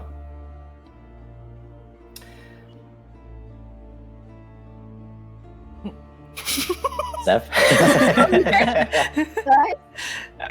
So I'm really nosy. You try to eavesdrop in the very quiet, still air, the silence of the now midnight. You don't. Doesn't seem like there's much conversation happening. And you know, there's a difference between like conversation you can hear, you can't hear, and like no one actually talking. And this one is definitely they're just not talking. You sit there and eavesdrop before you hear the bed, someone getting off of the bed. You can hear like the wood being relieved of weight, like the creaking. And you hear what sounds like Thayer's voice, muffled, say, "I'll think about it." And you hear him walk towards the door. You hear it unlock, and you hear him open it and walk further down the hallway, back downstairs. Okay.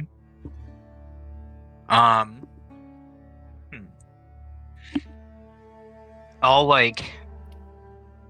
I guess during this time, I will have like, maybe not changed, but I guess just sort of like, however, like I would have freshened myself up after running down a fucking labyrinth to get here, and then Right. I'll like give it like 20 seconds to give him enough time to go downstairs, and then also head downstairs just to like go and collect Evetta, because presumably I would have heard Dag and Zara both go into their rooms and be like, all right, well. Yeah. Evetta, you're kind of. I assume Evetta's just kind of zoning out, looking at just staring at like 1,000-yard stare at the table. She's already pushed the She's- incense box aside. She doesn't know what to do with it, honestly. She's And yeah. her face is just like down on the table. She's so just like disconnected, blocked out like the snoring from the half orc. Basically, yeah. Is that? Do we see the man? So yeah, I'll eventually wind my yeah. way downstairs. I'll keep an eye out for wherever he is, but I'll just sort of like check in on Evetta, because Seth is like genuinely concerned, but he also doesn't like. I don't think Seth's like emotionally detached, but I think that he's just like, I think he accounts for a lot of things. So processing something like somebody's death wouldn't like mess with him as much as it would somebody else. So he'll just like sit down across from Evetta just to provide like the comfort of somebody sharing her space, but he won't like intrude on it by like trying to disrupt her or anything. He'll just like sit down across from her to let her know that he's like physically there if she needs to say anything, but without like breaking that silence himself. And then I'll keep an eye out for Thayer and just sort of see what he's up to, if he's even down here. Good talk. Good talk.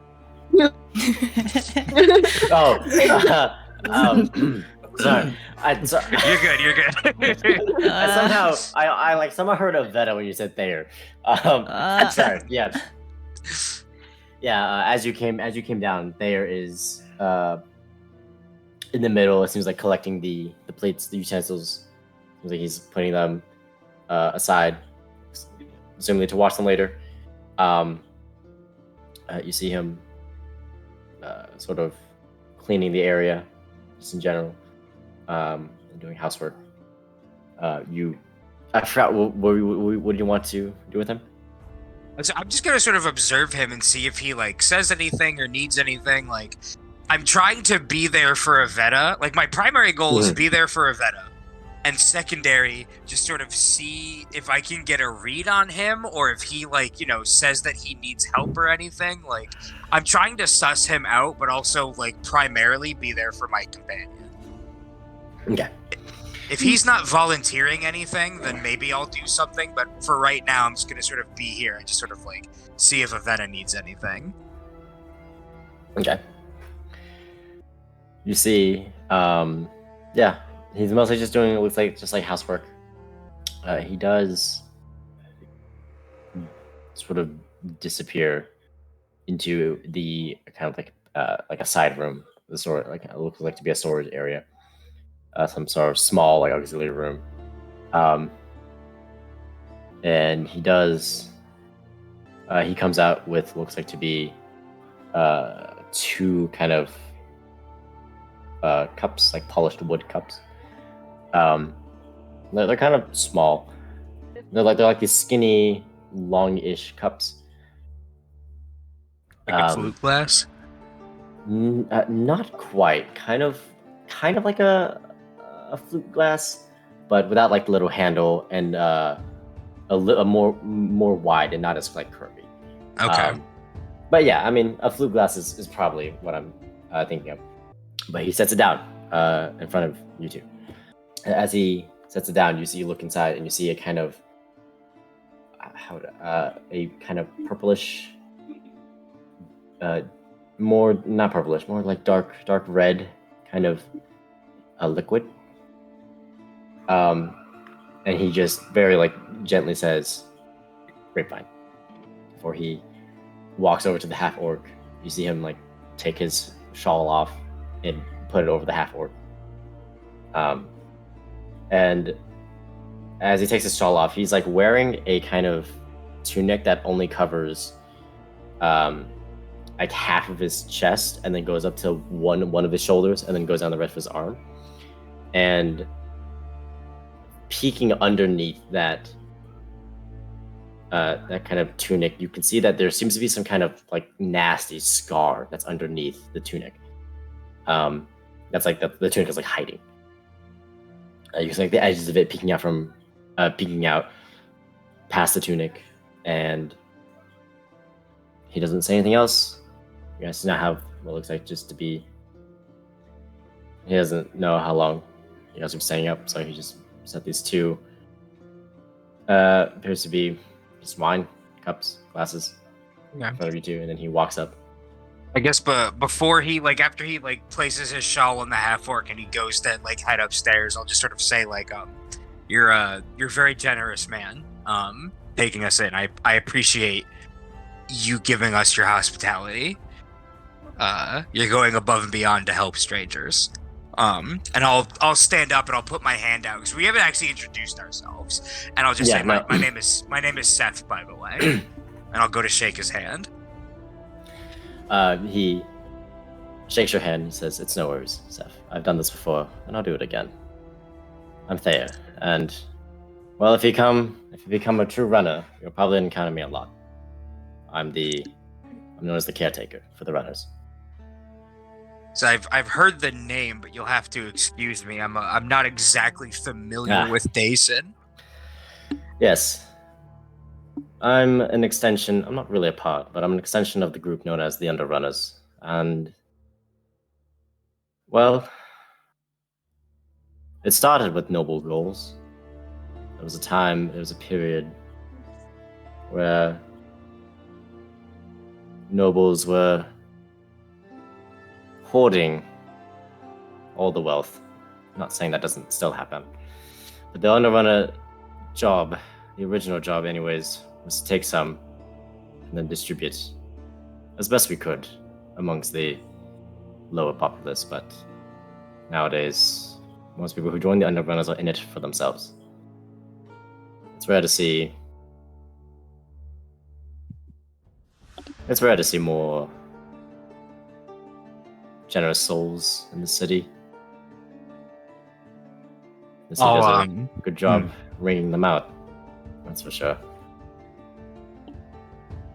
I'll say, I might not be from around here, but the tyranny of those who have versus those who do not permeates outside the walls of Daeston. And I appreciate what your goals might be. Well, we do the best we can, don't we? And if we don't, who will, you know? I'm not sure if you overheard, but you lost a good man today, and I'm sorry, and I'm grateful for his sacrifice. He acknowledges it. He doesn't respond, but you see he sort of just kind of staring off. His eyes kind of doing some slight movement. It looks like he's thinking about that statement. Before he closes his eyes and then looks back up to you and says, "Well, I do need to be getting some sleep now. Take care." Yeah, I'll say in the morning, but take care for now, and I'll wave him on. And then I'll rejoin Evetta at the table as she spaces out. Yeah, the head's still down on the table. Hat kind of hiding her expression. She makes no comment on the conversation. Not even sure if she even heard it. Yeah, I'll just sort of stay down here as long as Evetta stays down here. I think at this moment it's definitely one of those, like, Seth doesn't know what to say, which is odd for him, so he's just gonna, like, be available. As, like, utterly exhausted as he is, he knows that his friend probably needs him more, so he's just gonna, like, sit at the table next to Evetta and try to, like, fight off sleep. We'll say, like, half an hour if Evetta doesn't do or say anything. Steph will be like, there's rooms upstairs if you want to get some rest. I think I'll just stay down here. Stay Just so down doesn't here. get up. Steph puts his feet up on the chair across from him and just leans back in his chair and closes his eyes. All right. Does Evetta eventually fall asleep? Yeah, Evetta falls asleep on the dining table. All right. Morning. Sorry, I don't know why I said it like that. Is that a pun? I didn't even think about that. It. I didn't even realize that.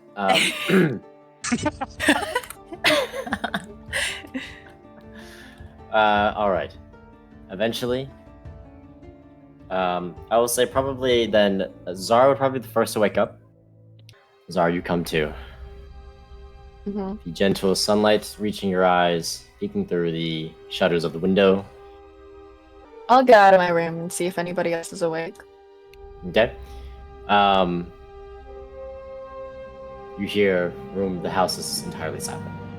No one else seems to be awake at the moment. Awkward. I'll go downstairs. Okay. You go downstairs and you see Evetta and Seth currently asleep. Oh, did our hat work buddy leave us? What time is it? It's about.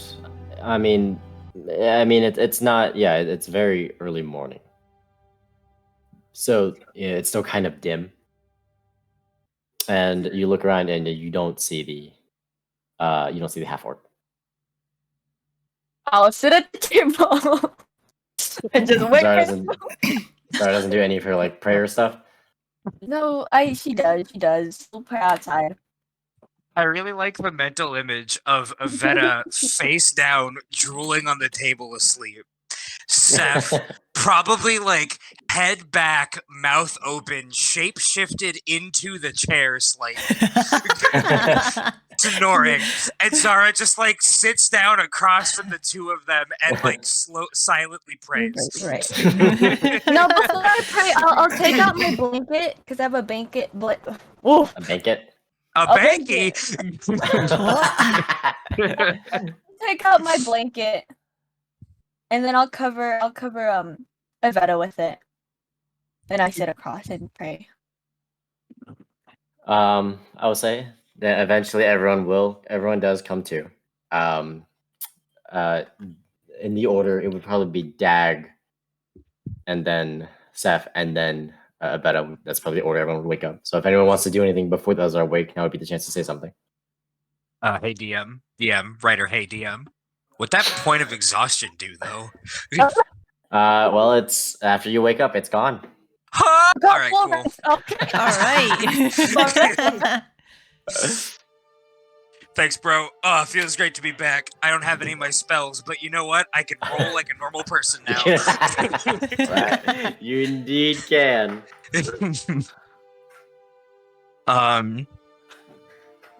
When Seth comes to, I guess actually Dag wakes up before Seth, so.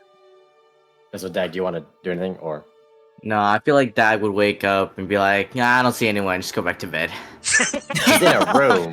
How would he? I actually think Yeah. Dag being a heavy sleeper totally makes sense. Okay, well, then Seth, you wake up. Okay. Do I see or hear like Thayer or Volley or the half-orc gentleman whose name we did not get? Do we see or hear any of them sort of hustling and or bustling?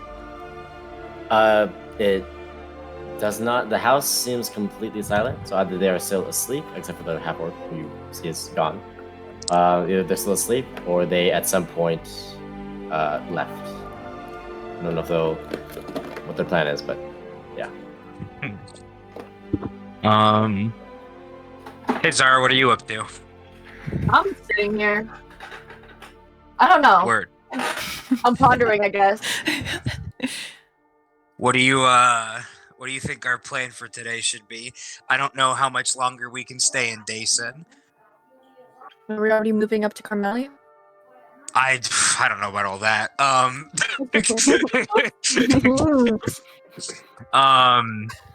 I mean, we came here because we were fleeing scorched earth, but then they're here, and I don't know what to do with that information. And Daeston seems worse for wear. I don't want to aid Carmeli, but I also don't want to see innocent Carmelians, caught in the crossfire of this stupid war. So I don't know what we should do now. But it seems inevitable that Daeston's bringing more to Carmeli. But what can the four of us do against that? Honestly. I have no idea. I don't even know if the phantom voices will know what's over. The Phantom Forces, she says. Oh my What? days. What? Huh? Oh my If that comes gosh. to, huh? Oh yeah, that's right. She's not awake yet. Hang on. Sorry, guys. Anyways, I don't know if this Scorch Empires gain more power, more people from the old world. I don't know what we're dealing with. I don't think any of us do. Well, they have to be looking for something here. Something that'll give them, presumably something that'll give them power that they couldn't have in the old world. And whatever that is, we can't let them have it. And they're using Daeston to further their goals. And Daeston is too busy being blinded by finally succeeding against Carmeli to really stop and evaluate the fact that they're siding with absolute monsters. You know, for people whose entire thing is that they're against arcane magic, siding up with an evil dragon cult, probably not, the best way to stand against magic. I'm just going to say that. Do they realize that dragons are magic? Maybe. Maybe they're just that dumb. I don't know. But regardless, I don't know what 4 people can do to stop that. But we can't let them just invade Carmeli with the Scorched King Empire. And you can hear he's like gritting his teeth through that last sentence. I don't know if we talked about this, but does Zara know like what the weaknesses of the Scorched Empire was? Because I know they have those flying things that are scary, but That would I don't depend think on. they have like a specific weakness. I think it's just that they were overpowered in the old world. The Iron Imperium like brought them down, right, Ryder? I was gonna say that it was, it was when you were taught what you were taught in your history lessons. There wasn't it wasn't a specific weakness that had brought them down. It was a combined effort of everyone else that had brought them down. So our task is to somehow unite Daeston and Carmeli to fight against the Scorched King Empire, which is probably the most difficult thing known to man. You do know, Seth. The current leader of Carmeli has been. Him and his council have been putting more effort into reestablishing a relationship with Daeston. It was quite the headline in your early days at the academy, but then it just kind of seemed like brushed over and just kind of wasn't talked about. But you do remember that there was a couple days, maybe like a week or so, where everyone was like, oh man, could you imagine us being allied with Daeston?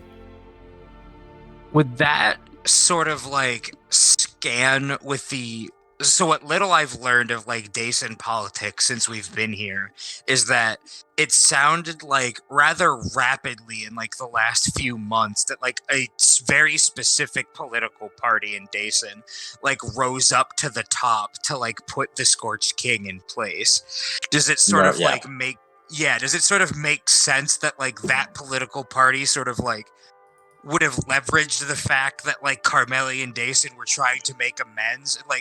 We're talking literally conservatives versus liberals, where it's this one party rose up, was no, we can't be allies with Carmeli, that's awful, and they leveraged that particular demographic to overturn things to the Scorched King. Can I kind of put that together? That does seem the most logical kind of solution. That does seem like that's probably what happened. Okay, so then I'll say to Zara, you very clearly still see that there is a strong sentiment. There's still a strong hatred for both arcane magic and elves amongst Daeston. Yeah, but it seems like it's one of those things where it's there's a bunch of elements where they're fundamentally against those things, but the populace as a whole kind of resents the like the autocracy, more or less, that's sort of being imposed on them. Like, maybe you can't swing them on like, hey, elves are actually good people, but you can maybe be like, well, if you don't think elves are good people, then I can at least point you to like, well, these guys are clearly bad because they're more or less enslaving you, like that kind of thing. Like, people are more willing to accept like the Scorched King is like negative, as opposed to like, maybe we should all accept elves type deal. Gotta ease them into it. Maybe you think that would make sense to anyone who has common sense. Yeah. This would make sense to anyone who can think rationally. You've not gotten quite. I've not quite gotten a read on the people so far. Yeah. But That's fair. rational thinking, that's definitely not a. Although they definitely think calmly, it's definitely more of a, especially the, laws that you heard, Evetta describe. You might find a couple people here and there. Gotcha. But you haven't gotten quite a read on the populace. So I'll say to Zara then, I'll be like, we're the only thing that we can do right now is we need to talk to Thayer whenever he wakes up. He represents this group, the Underrunners. They might be the only people who would be willing to listen to us and might have the resources that the four of us need to do something about the Scorched King. We need... I'm under no illusions that we can convince all of Daeston that the Scorched King is bad, but maybe with the help of the Underrunners, we can, do something while we're here, or at least go in the right direction. But we alone, the four of us, can't accomplish much. We need somebody here who has a better understanding of things. I trust your judgment, and I agree. I'll do whatever is best for the people of Daeston. I think Evetta it's snaps less. awake. I think it's. Oh, good morning, Evetta. I think it's less about what's good for the people of Daeston and what's good for the people of the New World. We can't let this war fester. We can't let the Scorched King take advantage of the situation here. Is this ultimately any conflict between Daeston and Carmeli is stupid. The way Carmeli treats its mages is infantile. The way Daeston looks at magic is backwards and repulsive. But right now, the thing that we need to do, the thing that we can actually act on, is getting the Scorched King out of here. And maybe through that, we can talk some sense to both sides. Where the hell is Thayer? Oh, Evetta, good morning. How are you today? I hope you got some rest. What time is it? 7:38. It's 8. It's 8:07. It does seem to be like mid-morning now. It won't be long until it's afternoon. Oh. I find it Is Dag much still asleep? easier. No, Or does it come down at this point? Yeah, Dad comes down at this point. All right. So Evetta wakes up. Dag sort of walks down. All I can think of is that we need to get out of Daeston as soon as possible. I'm inclined to agree with you. However, we might need to capitalize on our being here. Because if we simply run from point A to point B, we're not going to be able to do anything about the Scorched King. We need What's to your talk plan? to Thayer. We need to talk to Thayer. Thayer. We need to see if there's anything. We need to give him the information that we have, and we need to see if there's anything we can do at the roots level in Daeston to upset what the Scorched King has started here. So wait, are you trying to get Daeston to go against the Scorched King? Yes, we war against Carmeli is bad for both the people of Daeston and for the people of Carmeli. I don't care about the aristocracy on either side. they can burn. But the people of both countries are going to suffer if they go to war. And all of the people of the New World will suffer if the Scorched King takes a foothold here. Regardless of what we feel about either Daeston or Carmeli, the Scorched King is a net negative. The Old World already figured that out and solved that problem, but now they're here. So regardless of how we feel about either side of this stupid little conflict between these two cities, we need the Scorched King to leave. And if we can solve the bigger problem, then that's great. But the smaller problem is get the Scorched King out of here as soon as possible. I'm actually wondering who actually called the Scorched King over? Who is the one who's actually calling the shots? Presumably, I don't know. It must be a remnant of their former leadership. Somebody that Liliana must have had ties with. It could be that drow, or that drow could be the one that has connection. I'm not sure. Either she's the one calling the shots on this side and linked up with the drow, or the drow is calling the shots and linked up with her. But one way or another, those two seem to be the ones responsible on this side for whatever the Scorched King is, started. I don't know who's calling the shots on the Scorched King side. Could be anybody. I don't know that much about the Scorched King Empire. I know the basics of what they teach in Old World history, but I don't know who could be left over from that war. That was, writer, correct me if I'm wrong here, hundreds of years ago. Thousands of years ago. The war between Carmeli and Daeston, or the Scorched King? The war against the Scorched King in the Old World. Yeah, from the scripts, the scrolls you've read, and the history books, it does sound like it was, at the very least, at least centuries ago. Okay. So yeah, who knows who could still be in power over there? It's probably a dragon. One of the only things that could live that long. And probably who's leading this empire, but we'll burn that bridge when we cross it. But we need to talk to Thayer, and we need to see what we can do while we're here, because we can't just leave here empty-handed. No, I do agree. I do have a few things that I want to tend to before we actually leave Daeston, but I don't even know if we can step outside without being hounded again. First off, I'm not even sure who found us. Well, they don't need warrants, and they don't need a reason to accost people on the streets, so who knows? Harvin said something about how someone tipped us off that one of us was a heretic of some sort. Did somebody? I don't know how somebody would know that. Magic, though. Yeah. How did anyone realize that? I don't know. None of us cast magic. I mean, we were using your name, but how much of a known quantity are you? You have exactly. Honestly, I don't even know how much weight my name holds, at least these days. Because even though I am related to one of the top civil engineers of the city, that doesn't matter. They don't do magic.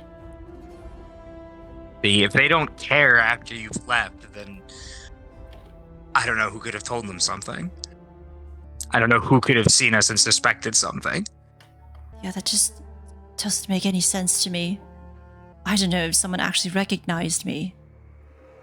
Well, whoever it was, it probably wasn't a god. And as you hear a voice suddenly behind you, and you hear a slump onto the ground, and you see Thayer drop down what looks like to be a guard, dead. But as he drops the body, the helmet rolls off, and it's a pale-skinned man with fangs and a brand on his forehead. What? Oh, now that's interesting. A brand? He hands you an amulet. Whoever, let's say, he hands Dag, because that's probably what he's close to. He hands Dag the amulet, an amulet, Dag, and you look at it. Do you show it to the group, or you just look at it yourself? Nah, I should have. It's the symbol of the Levelant family. What? I found this amulet on his body. I'm gonna kill Voltus. Oh Oh, I'm gonna do horrible things to him when I see him next. It's great. What is this brand on his forehead? What is this? It's the Lavellin family brand. The brand is actually something else, but as Theo looks at it, he says, "I'm not sure entirely, but I'd surmise it's some undead-related cult or just other nefarious group. Anyways, it seems like you've got people who are looking for you who aren't Daeston guards." Wait, what? And they probably tipped off the Daeston guards to flush us out of hiding. Well, Ah. frankly, and you look at this one. This pale man is masquerading as a guard. Yeah. You do see that the suit in some parts don't fit on him, but it does. He says, "Honestly, it's Wally told me everything what happened the night before, and well, it's not out of the realm for guards. It is a bit brutish and unruly and unwieldy, which I suppose, again, is not bereft of the gods. But with this here, I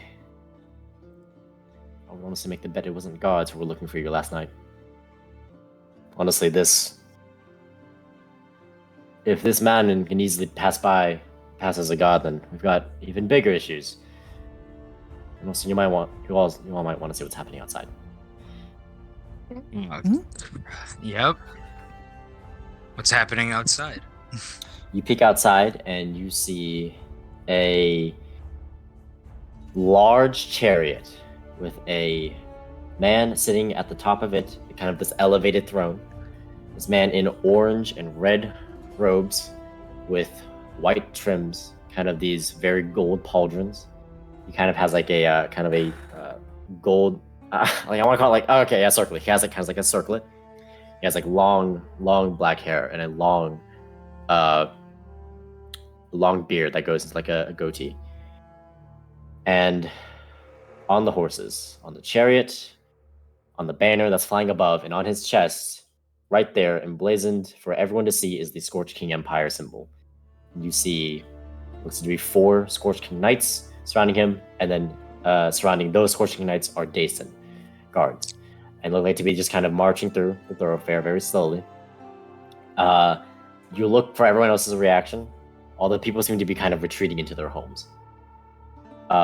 No one is really celebrating this. Everyone seems to be just kind of getting out of the way, except for one. You see a man in the kind of in the far off distance, still within the pits, by the way. This is not the middle class district. This is still within the pits. See a man disheveled who has kind of a goatee, very dark bags under his eyes, and his very rough rags. It looks like he works some sort of hard job. Where you see he kind of has like this rage on his face, and he's looking right at the this representative of the Scorching Empire. And you see him, this man duck into the Raggly Man duck into a building before he comes out holding some sort of fruit or tomato, and he just throws it right towards the representative, and it hits. It kind of like impales itself on the shoulder, and immediately like two to three knights, Daeston guards immediately pull out their swords, and the Raggly Man just doesn't back down. He just has no fear on his face, and the Scorching representative sort of like raises his hand and yells to the guards, "It is all right, good knights. Let us prove to the people what we are capable of." And you see the Daeston guards kind of acknowledge it and slowly sheath their weapons, but they're staring daggers at this man. One of them even gets into the Raggly Man's face, and the Raggly Man just doesn't back down. But eventually they pass by him. And as they pass by, people eventually come out of their homes, and you hear like murmurs, not rumors. You're just hearing murmurs, people chatting, people saying like, "Who is that?" Or like, those guys look scary, or like, why are they surrounded by Daeston guards? And it's like, that's what you all see. Did you already Does describe that- the race of that representative? Oh, he had like he was human, with a sort of tan, slightly darker than tan skin tone. Oh, okay. What did the Raggedy Man look like? Similar. He was also he looked old, or like middle aged. He had like a lot of wrinkles. He was also tannish. He kind of had like disheveled black hair and like a goatee. Also human? Also human. Okay. I'll turn towards what is Thayer doing while this is happening? Is he just sort of watching outside with the rest of us? Yeah, he's sort of like he's still inside the building, or he's still inside the house. Okay. He sort of just seems to be sitting at the chair. He kind of just has his elbows on the chair and his chin on his hands. Or yeah. Yeah, I'll say to him, and to be frank about why we're here, it's because of that, and I just sort of gesture towards the Scorched King representative as he's making his way through town. We came here hoping to warn or at least rally some semblance of people in Daeston, but it seems like we're far too late for that to really matter. You hear Thayer kind of sigh, like, I do wish you had come sooner. Well, Is the Grand Imperator the one calling the shots? Is that what he's He called? thinks for a second. Well, I don't believe that the Grand Imperator is behind this. Oh, that's From what we know. interesting. Well, it's risky for runners to go in the Silver Light domain. It's very risky business. Not many have come out alive, so we don't know much in that department. However, we do have one thing from the Skytop quarters, which I think will answer that question, but in a different way. And he gets up and he walks upstairs. You hear him walk for a bit. A moment passes, and he comes back downstairs, and he has a piece of paper rolled up in his hand. And he walks down, and he puts it on the table and unrolls it. I have this written down, and I don't remember where I put it. Uh-oh. Where did some sort of note keeper. Man, where could I keep notes? If only there was some technology where I could store my notes. So Evetta shoots Thayer in the face. That's what I heard. If Evetta All right. hasn't changed alignment now. No. Oh boy, here I go murdering again.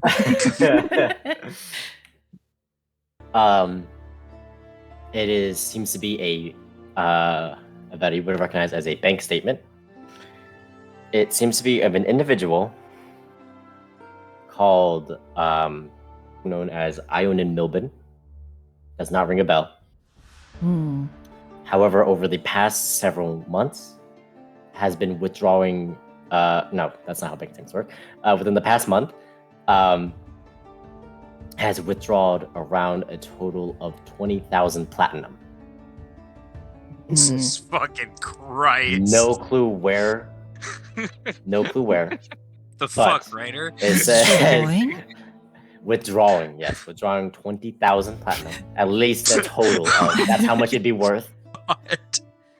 Which I Evetta think how doesn't much even bat an eye at this. is that, like 2 million gold or like 200,000 gold? Something like that. Yeah, Something like of that is figure. actually insane. As he rolls it out, it's been happening. It's over the total of the course of the past month or so, and you see Vali also now step down from upstairs, who I guess was apparently just sleeping the entire time. You guys are kind of looking it over, looking at like the dates, and it's apparently one of the banks that are in the Skytop quarters, or it's from one of them. And then Vali sort of pushes the paper as like it's not off the table, but like to the side, and then rolls out a paper that she also also rolls out another paper, and on this paper it seems to be a letter that says from Ionin Mobin to SK, and the letter basically states that I have withdrawn the money. I have sent out ships towards your location. Arrive here in no less than a week. Moondragus should have made a port by you near Zinakir. Use that opportunity to establish a port. Vali says, this is not the original letter. This is a forged letter that we recreated after one of our runners had discovered this letter. We saw that. We actually did we witness s- that. Yeah, we saw that Thayer- port. Thayer sort of jumps in and says, around the time that these withdrawals were happening, runners did report several boats constantly leaving Daeston. Now, Daeston is landlocked, but they said several cargoes were often headed towards shore to an import. We don't know how long this port has been here, if it was made for the purposes of this, but ships have been constantly being sent back, presumably to the old world. I have no other idea where they could be going. Maybe there's some unknown new island now. Maybe there's a new world. But constant ships have been leaving this continent and have been supposedly carrying, 20,000 platinum in total. Dev just keeps shaking his head every time the words 20,000 platinum get said. At one point, he's like, why are they even at war with Carmeli? They could just buy it. So is this implying that this Ionin person actually influenced the military here to take sides with the Scorch King? Or at the very least, he's using his personal funds or embezzling funds to fund the Scorch King while was what I'm thinking. simultaneously pushing policies that ally them. He says, honestly, the sad thing is, based on what I've seen of Daeston's government, he's probably allying the city with the Scorched King purely legitimately, and it's the funds that he's funneling to them that are illegitimate, but the allyship of the city and the governance is probably all on the up and up. And that's fucked up. And Seth just looks livid. I just say pushing policies. Vali sort of points to you and says, and she quickly heads back upstairs as you're just going on. And as she comes back down, she brings about 3 more papers. The first paper, she says, this was uncovered by a past friend of ours who died getting this, but it is a bill for the Neomachivian law that states that no longer is a warrant needed in order to investigate quote-unquote believable suspicion. It is basically now up to the discretion of the Legionites or the guards. And she points to a stamp at the bottom right. She says, you see this stamp? And it's a very ornate looking stamp. She pulls out another paper. What looks to be a roster of high echelon union members. She points to the corner. She says, same stamp. And then she moves her finger down and she points to a name, and the name says Ionin Milben. And then she pulls out a third paper, which is another expenses. What's the term? I just had the word and it went on my brain. Ledger? Like an Ledger, invoice? yes. Yes, Okay. ledger. It's like a page of a ledger, and you can see in the same month that this Ionin was withdrawing so much money and sending it, also was the same month that the High Echelon Union was spending a lot of money pushing political. I almost said political policies. That's redundant. Agenda? Pushing for funding a specific group, a specific political group, more specifically a politician who represents that political group. In the same month, so he's pocketing all this money and sending it to the Scorched King Empire,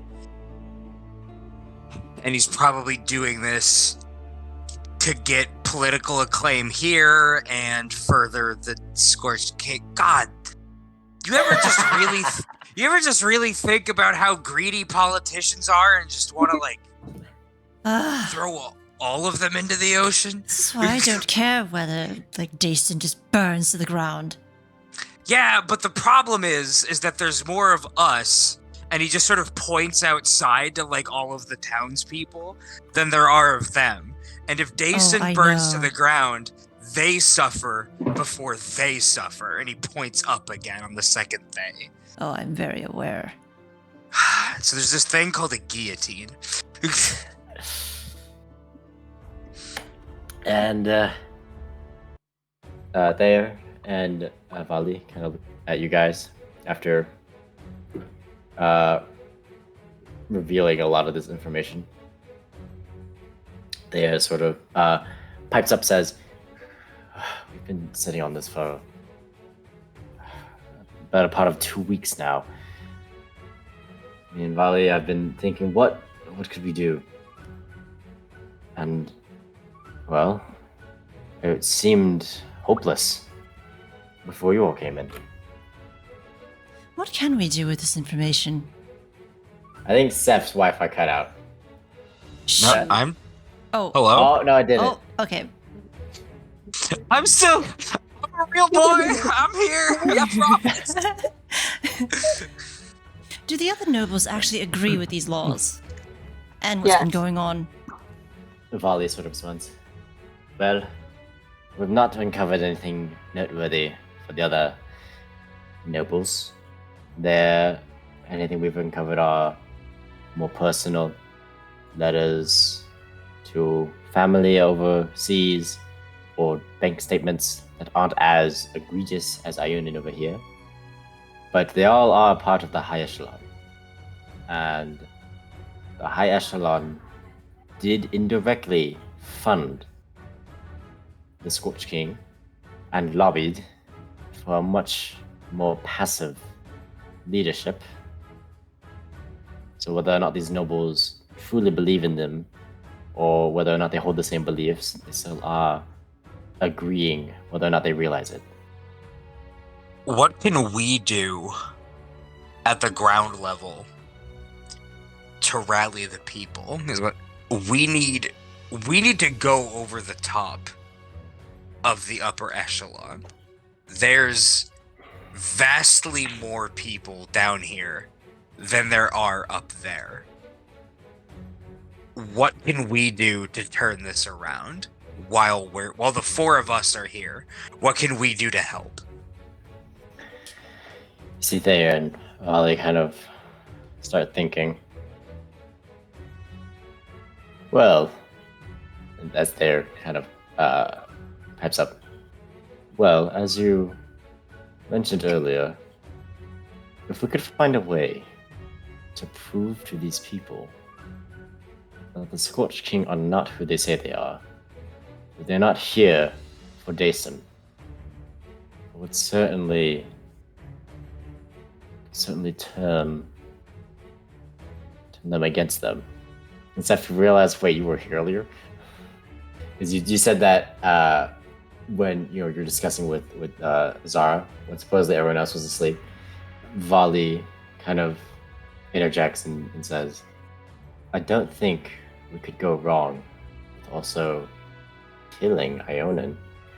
And as she says that, Thayer kind of like snaps his head towards her direction and says, like, killing him? That's too high profile. I don't know. Hear her out. Let her cook. Let her cook. I don't think that'd be a good idea. What if that leads to knights just randomly executing people who they think executed a noble?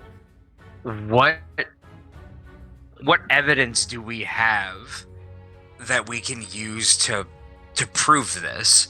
At this moment, all we really have is our word, the things that we've seen versus the things that they're doing. And the nobility are already a lost cause, but the people are inclined to believe the people that lead them.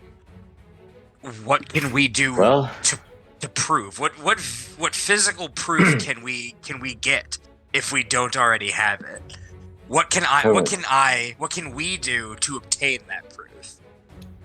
Well, currently, the only proof that we have is that Ionin made several withdrawals from the past month, and that Ionin wrote a letter to a figure known as SK. Now, that doesn't prove anything. However, this letter might be more damning than we suspect. The figure is a named individual here, Umdragus. Umdragus was to set up a port at Zinokir Pass. That's the port that we saw. I mean, we can corroborate that. That could be one avenue, showing how destructive the Scorched King are. But that means that we have to prove that SK means Scorched King. It's obvious. Oh, I assume that's obvious to everyone here at the table, but to anyone else that's under the law, they won't see it the same way. If we can... And you see, I'm beginning to think again. Vali also pipes up says, well, what about those withdrawals? If we can prove that those withdrawals were the same going overseas, being carted off to that unnamed port. It might not be much, but if the people down here know how wasteful the nobles are, especially this one man in particular, it could be something. And you see Thayer kind of shake his head. It won't be as much as if we can prove that that SK means Scorched King. Is there any way we can actually start rumors?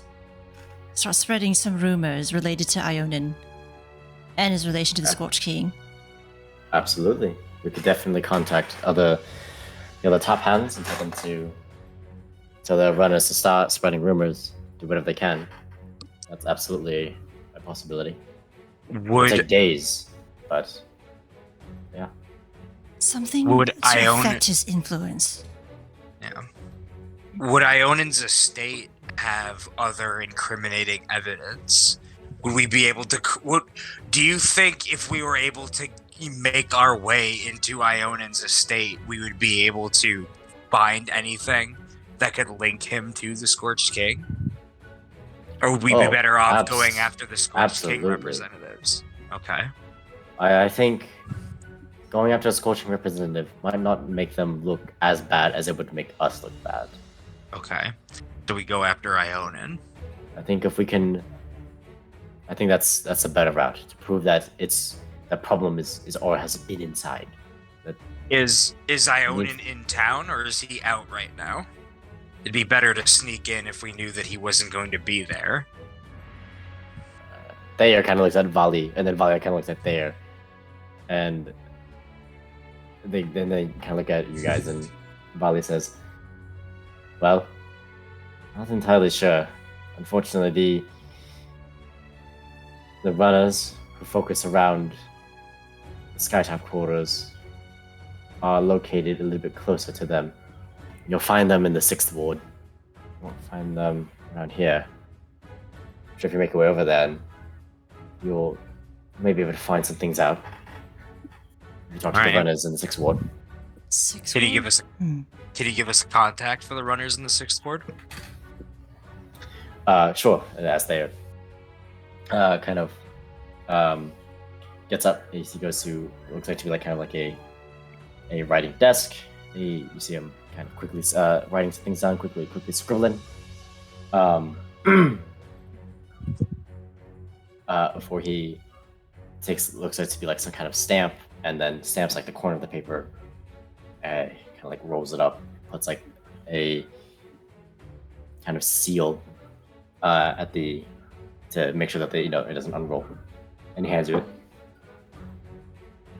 and he says, "Hold on." He says, "Hold on." I wrote this down. I know I wrote this down. I'm holding Holding the I note. know that I wrote this down. Oh no, I bet the note.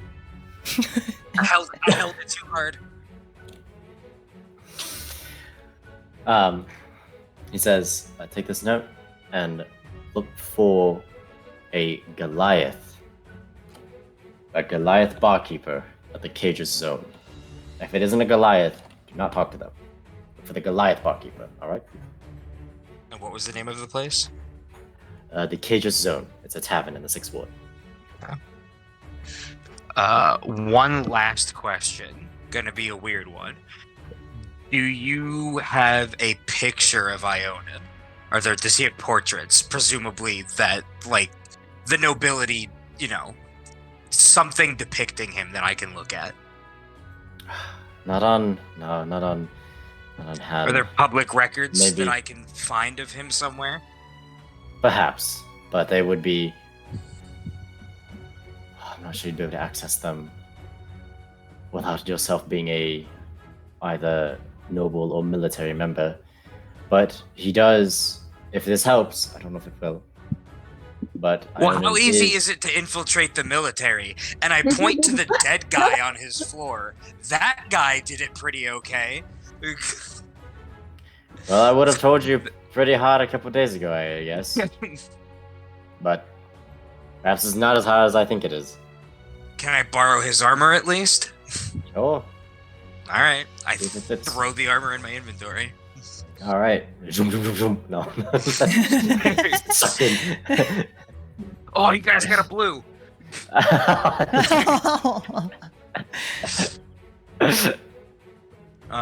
Yeah, I'll grab that guard's armor. Alright. Yeah, if I can get a picture of him, of Ionin, that might be helpful. Maybe our 6th district informant can tell us some more.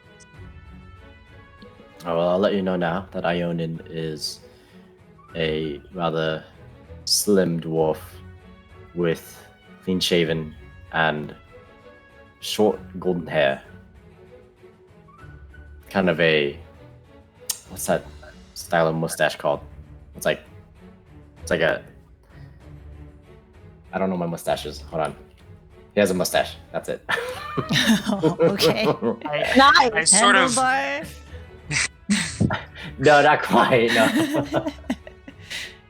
I sort of like, as he's describing Ionin, I'm like, would you know him if you like saw him? Could you point him out in a crowd?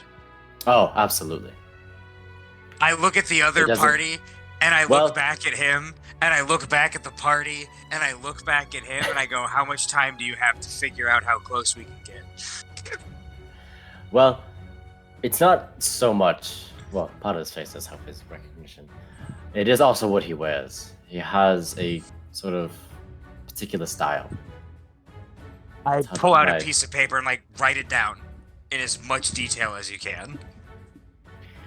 All right. And he tries his best to describe the detail, which is sort of... It's the best way that I think it is, I can put it, is like, it's kind of flashy and loud, but kind of minimalist.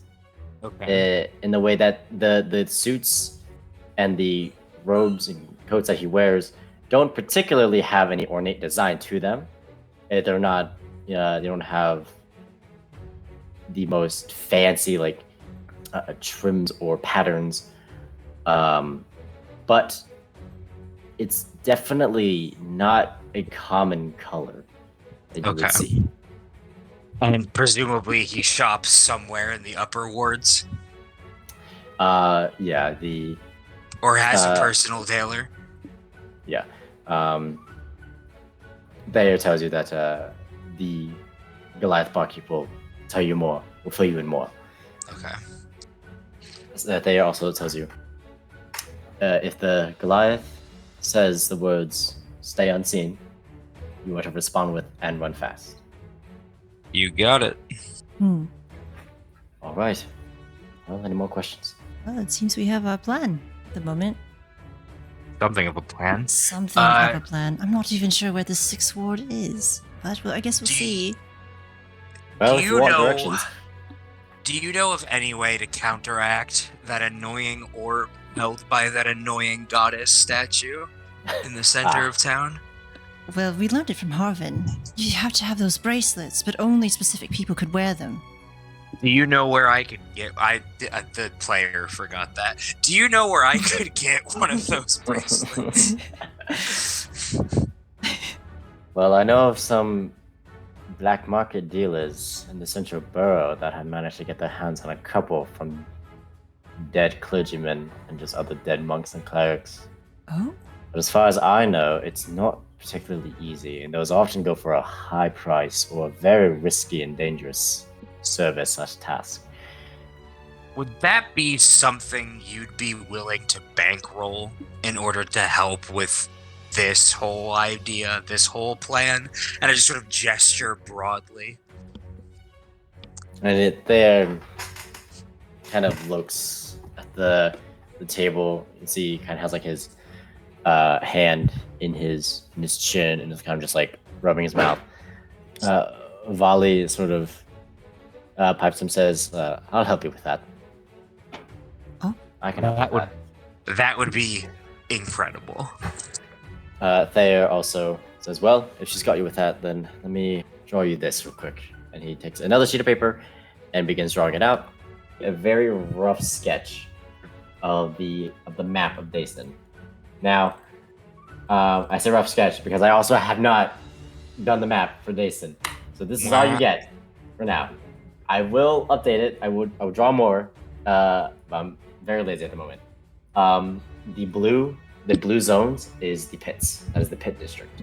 And the numbers indicate what ward that region is. The green is the central borough. I still haven't split up where the market plaza actually falls in place, and like the living halls and the guild corner, but or the guild triangle. But now it's called the guild triangle. And then the kind of the yellow/orange region is the skytop quarters. That is where supposedly this Ionin lives. Actually, he would actually draw a little bit more information on the map. I love how Thayer just pulls out this pencil and then some crayons to color out the No, zones. it's not colored. It's not colored, but it's easier His to understand finest if it is colored. Crayola. Oh, well, that's the same thing. No, it's not colored. It's just way easier to understand when it is colored. The X is where the Ionin estate is. Deep And the in circle there. is where the circle is where the tavern is located. A tavern called the Cager's Zone. Oh, I see. All right. Well, while we're out there, do see if you can get your men to spread those nasty rumors about Ionin. Will do. Vali? And Vali kind of nods. Well, while you guys are on your way to the Cager's Zone, I'll be in the central borough, see what I can find. Keep me appraised about those bracelets. Whatever you can do would be appreciated. All right, well, good luck, everyone. Stay unseen.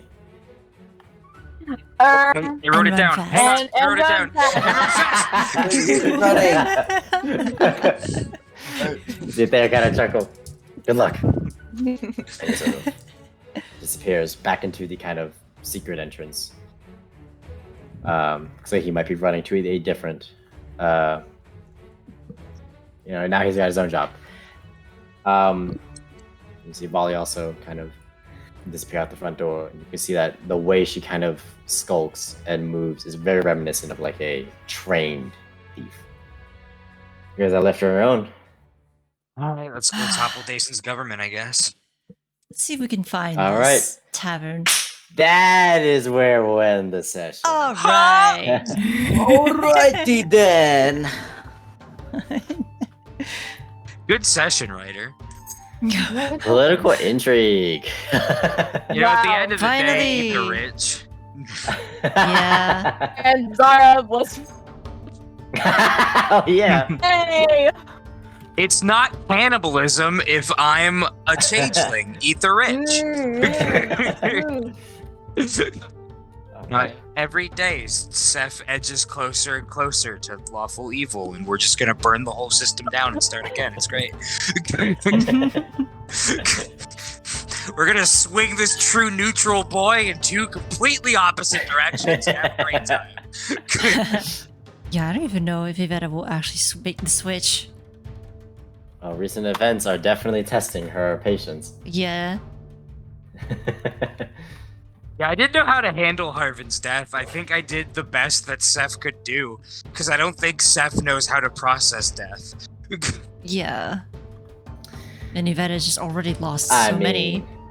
Yeah. Technically, you guys didn't see Harpin die, so This is true. Yeah. That was the thing that Evetta was like thinking about throughout the night before she fell asleep. Because she wants to believe he might still be alive, but on the chance that he's actually not, well. Oops. False hope. We. False hope, yep. Evetta wants to believe. My Oops. Uh-oh. my like little like confident Seth moment that he wasn't able to have was I wanted to pick up the sending stone at one point and in Harvin's voice just yell into the stone, "You can't kill me in any way that matters," and then just chuck it. That would have been really interesting. Oh, man. But like I decided that Seth was way too busy panicking to like think of that. Yeah. That's something I'm able to think of, but that Seth is way too preoccupied to deal with. But no, good session. I enjoyed the vibes. I promise we'll have combat next. Well, no, maybe we won't. Bro, I don't ever need combat. I That's don't know. I can't cast spells still. If you throw us in combat, I'm taking the dodge action everywhere. Yeah, Seth is basically just dancing on the field. Just running. Running away, dancing, dodging. No, I'll try to have something. Something that include that has like, yeah. Yeah. don't Evetta know if can't even Seth- use her little mech. I was gonna say, I don't know if Seth knows how to operate, like, weapons. Like, he has Oh, proficiency in, like, daggers and, like, a sling. I think that's We'll give him a it. javelin. We'll see. So Queenie, so Beef is still just at that inn? Beef is chillin'. Beef? Beef is chillin'. I'm not gonna It's suggest still anything, Beef. but you didn't really train him yet. Yeah. But if you kill Beef, I swear. That'd be funny. That'd be No. pretty funny. Oh. I have two votes for funny, 2 votes for funny. No! Amby, where you at on this? Funny or no? No. It's pretty thorough, fun. You know? No animal abuse, please. No, it's not animal abuse. It's just gone. No. Yeah, it just despawns, you know. Yeah. Wait, we got out of the rain. Look, you lost an NPC, Seth lost an NPC, it's Zara's turn. I got him! Don't do that! Jonathan, please don't do that! I'll just kill, I don't know, your parents? Oh my god. Whoa, Look, Sorry, Evetta's already sorry. lost 3. Okay, stop. Stop. Look, I've And there's lost more to one. come. Cecilia's on the fence. Like, it's all downhill from here, bro. It's just... Ours is watching everything. No, I told Ryder if Cecilia dies, I think Seth just goes chaotic evil. We're just all the way. Then we actually burn the system down. Oh man. including all the innocent people. Because then nothing Oh, matters. What? I think I've decided if either I don't know if it's either or if both, but I'll decide by the time it happens. If either or both Cecilia and Evetta die, Seth actually goes evil, I think. And just stops caring. Oh no. I don't know if it's one or both of them, though. So One of them might saying be who like I the target. Oh no. I'm kidding. Or is he? Please. I am. Oh no. We'll see. We'll see. We'll see. But yeah, no, good session, good vibes. It was all great. Had a good time. Just panicked the whole time, getting lost in that underground. Yeah. That was great. Zara almost raged and switched alignments. Dude, that fucking labyrinth.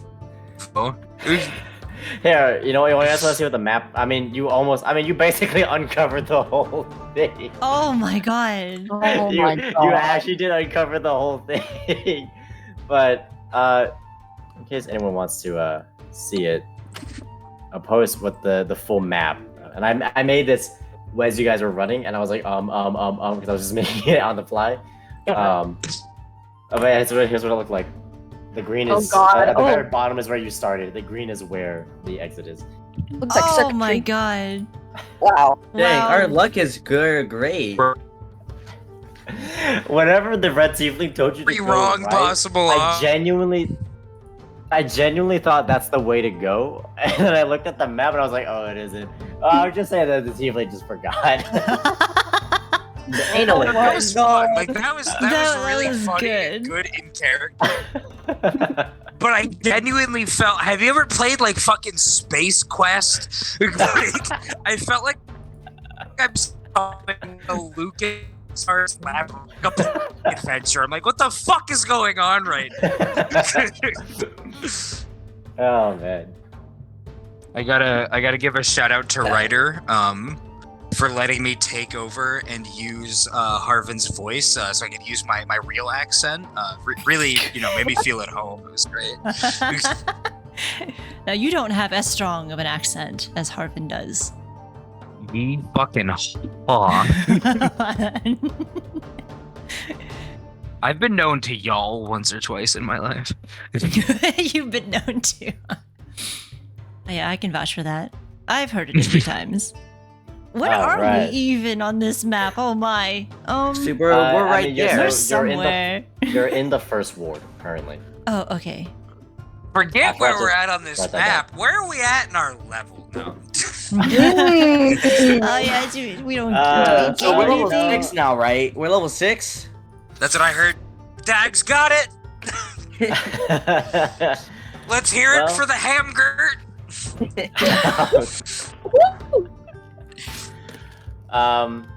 Let's see. That was a pretty good roleplay session.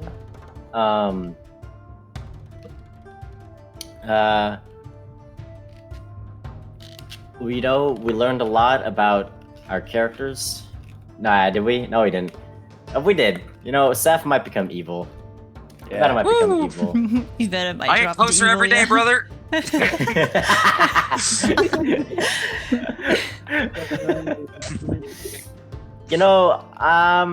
This was a bit. We'll make up for it next session. I'll say just only 5. 5. 5 million? 5 million? Is that what I'm hearing? 5 million! Is that what I heard? No, Show me potato salad. sorry, I dropped some stuff. That's why I went to the. I'll say just for now, just 500. 1,000? Nope. 5,000 sounds good. I Just have us 500. at 3850 after that. Does everybody else have that? I have 3450. The fuck? Wait, Did I not?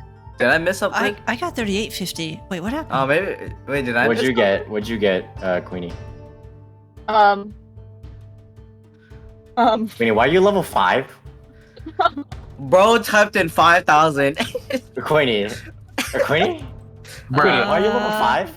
Bro, you did type in 5,000. Oh my days, I called it. Oh, Okay, so both Evetta and Seth are at 3850, but Zara and Dag are at 3450. What happened? wait, what? Hold up. I don't know. 3450, yeah. Nope, 2450. No, Oh, yeah, it should be 2450. 3450. It should be 3450. Okay, so we should be at Critic. 3950 total after today's session, right? No, total. Yeah, no, that's the issue. Dag and Zara total got 3450, but then Oh. you. I had us at 3350 going into today. Same. I assume that's the same with you, Evetta. Yeah. And what was different? What So What after just we happened? I don't know. After we add the 500, that's No, why I have us at 38. Quenie, you should be at 3450. You added 5,000. You would be back down to 2950. Oh, Blood is trying to cheat right now. What the heck? She's just trying to cheat in the opposite direction. She's trying to nerf herself. What the? You know, I added so whatever experience you said. We'll say 3650 is where everyone should be at. 3650. That's lower than. All right. Oh. I've got the VODs to prove it, but okay. 3650. What the fuck did I? Sorry. oh my What are you days. doing, Queen? Do I have to do this for you? What's happening? Happened? Bro doesn't know how to type numbers. I can do this. No, I can do this. You could just add XP. Did you try to? What? My biggest bro moment. What is happening? We should be like noting this down somewhere else outside of this or something. What did I do? Probably. Oh, I Yeah, kept it at remove XP. Yeah, I mean, Before I thought writers D&D said to add EXP, I had us at 3350 today. Yeah, and then same. I added 500 to put us at 3850. No, because I was on. I checked Dag and Zara. They were at 2950. So I don't know. Did you guys not add experience? I think that you must guys. have missed the session. Yeah, because Yeah, I think I just missed the we got entire 400. session.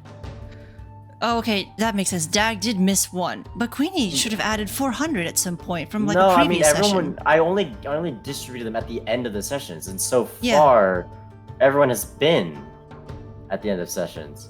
Did we just forget? Yeah, outside of Dag. We might have just Oh. forgotten. We Or might have something? forgotten.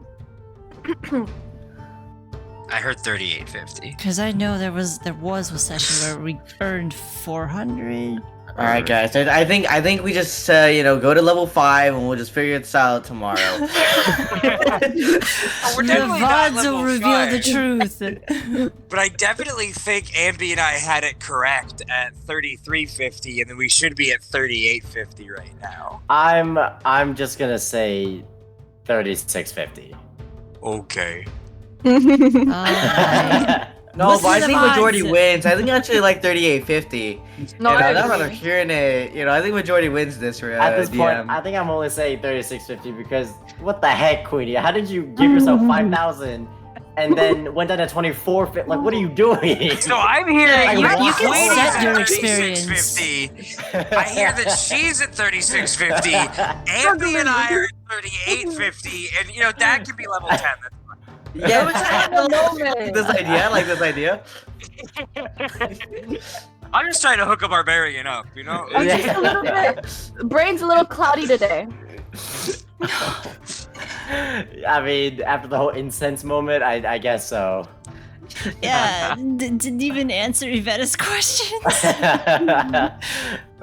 He just has yeah. Walks Yeah. into room, sees grieving friend, puts down box of incense, refuses to elaborate, goes to bed. Leaves, refuses to elaborate. It's literally what happened. Oh my gosh. In any case, that is the end of the episode. We hope you enjoyed our silliness this session, and we shall see you in the next one.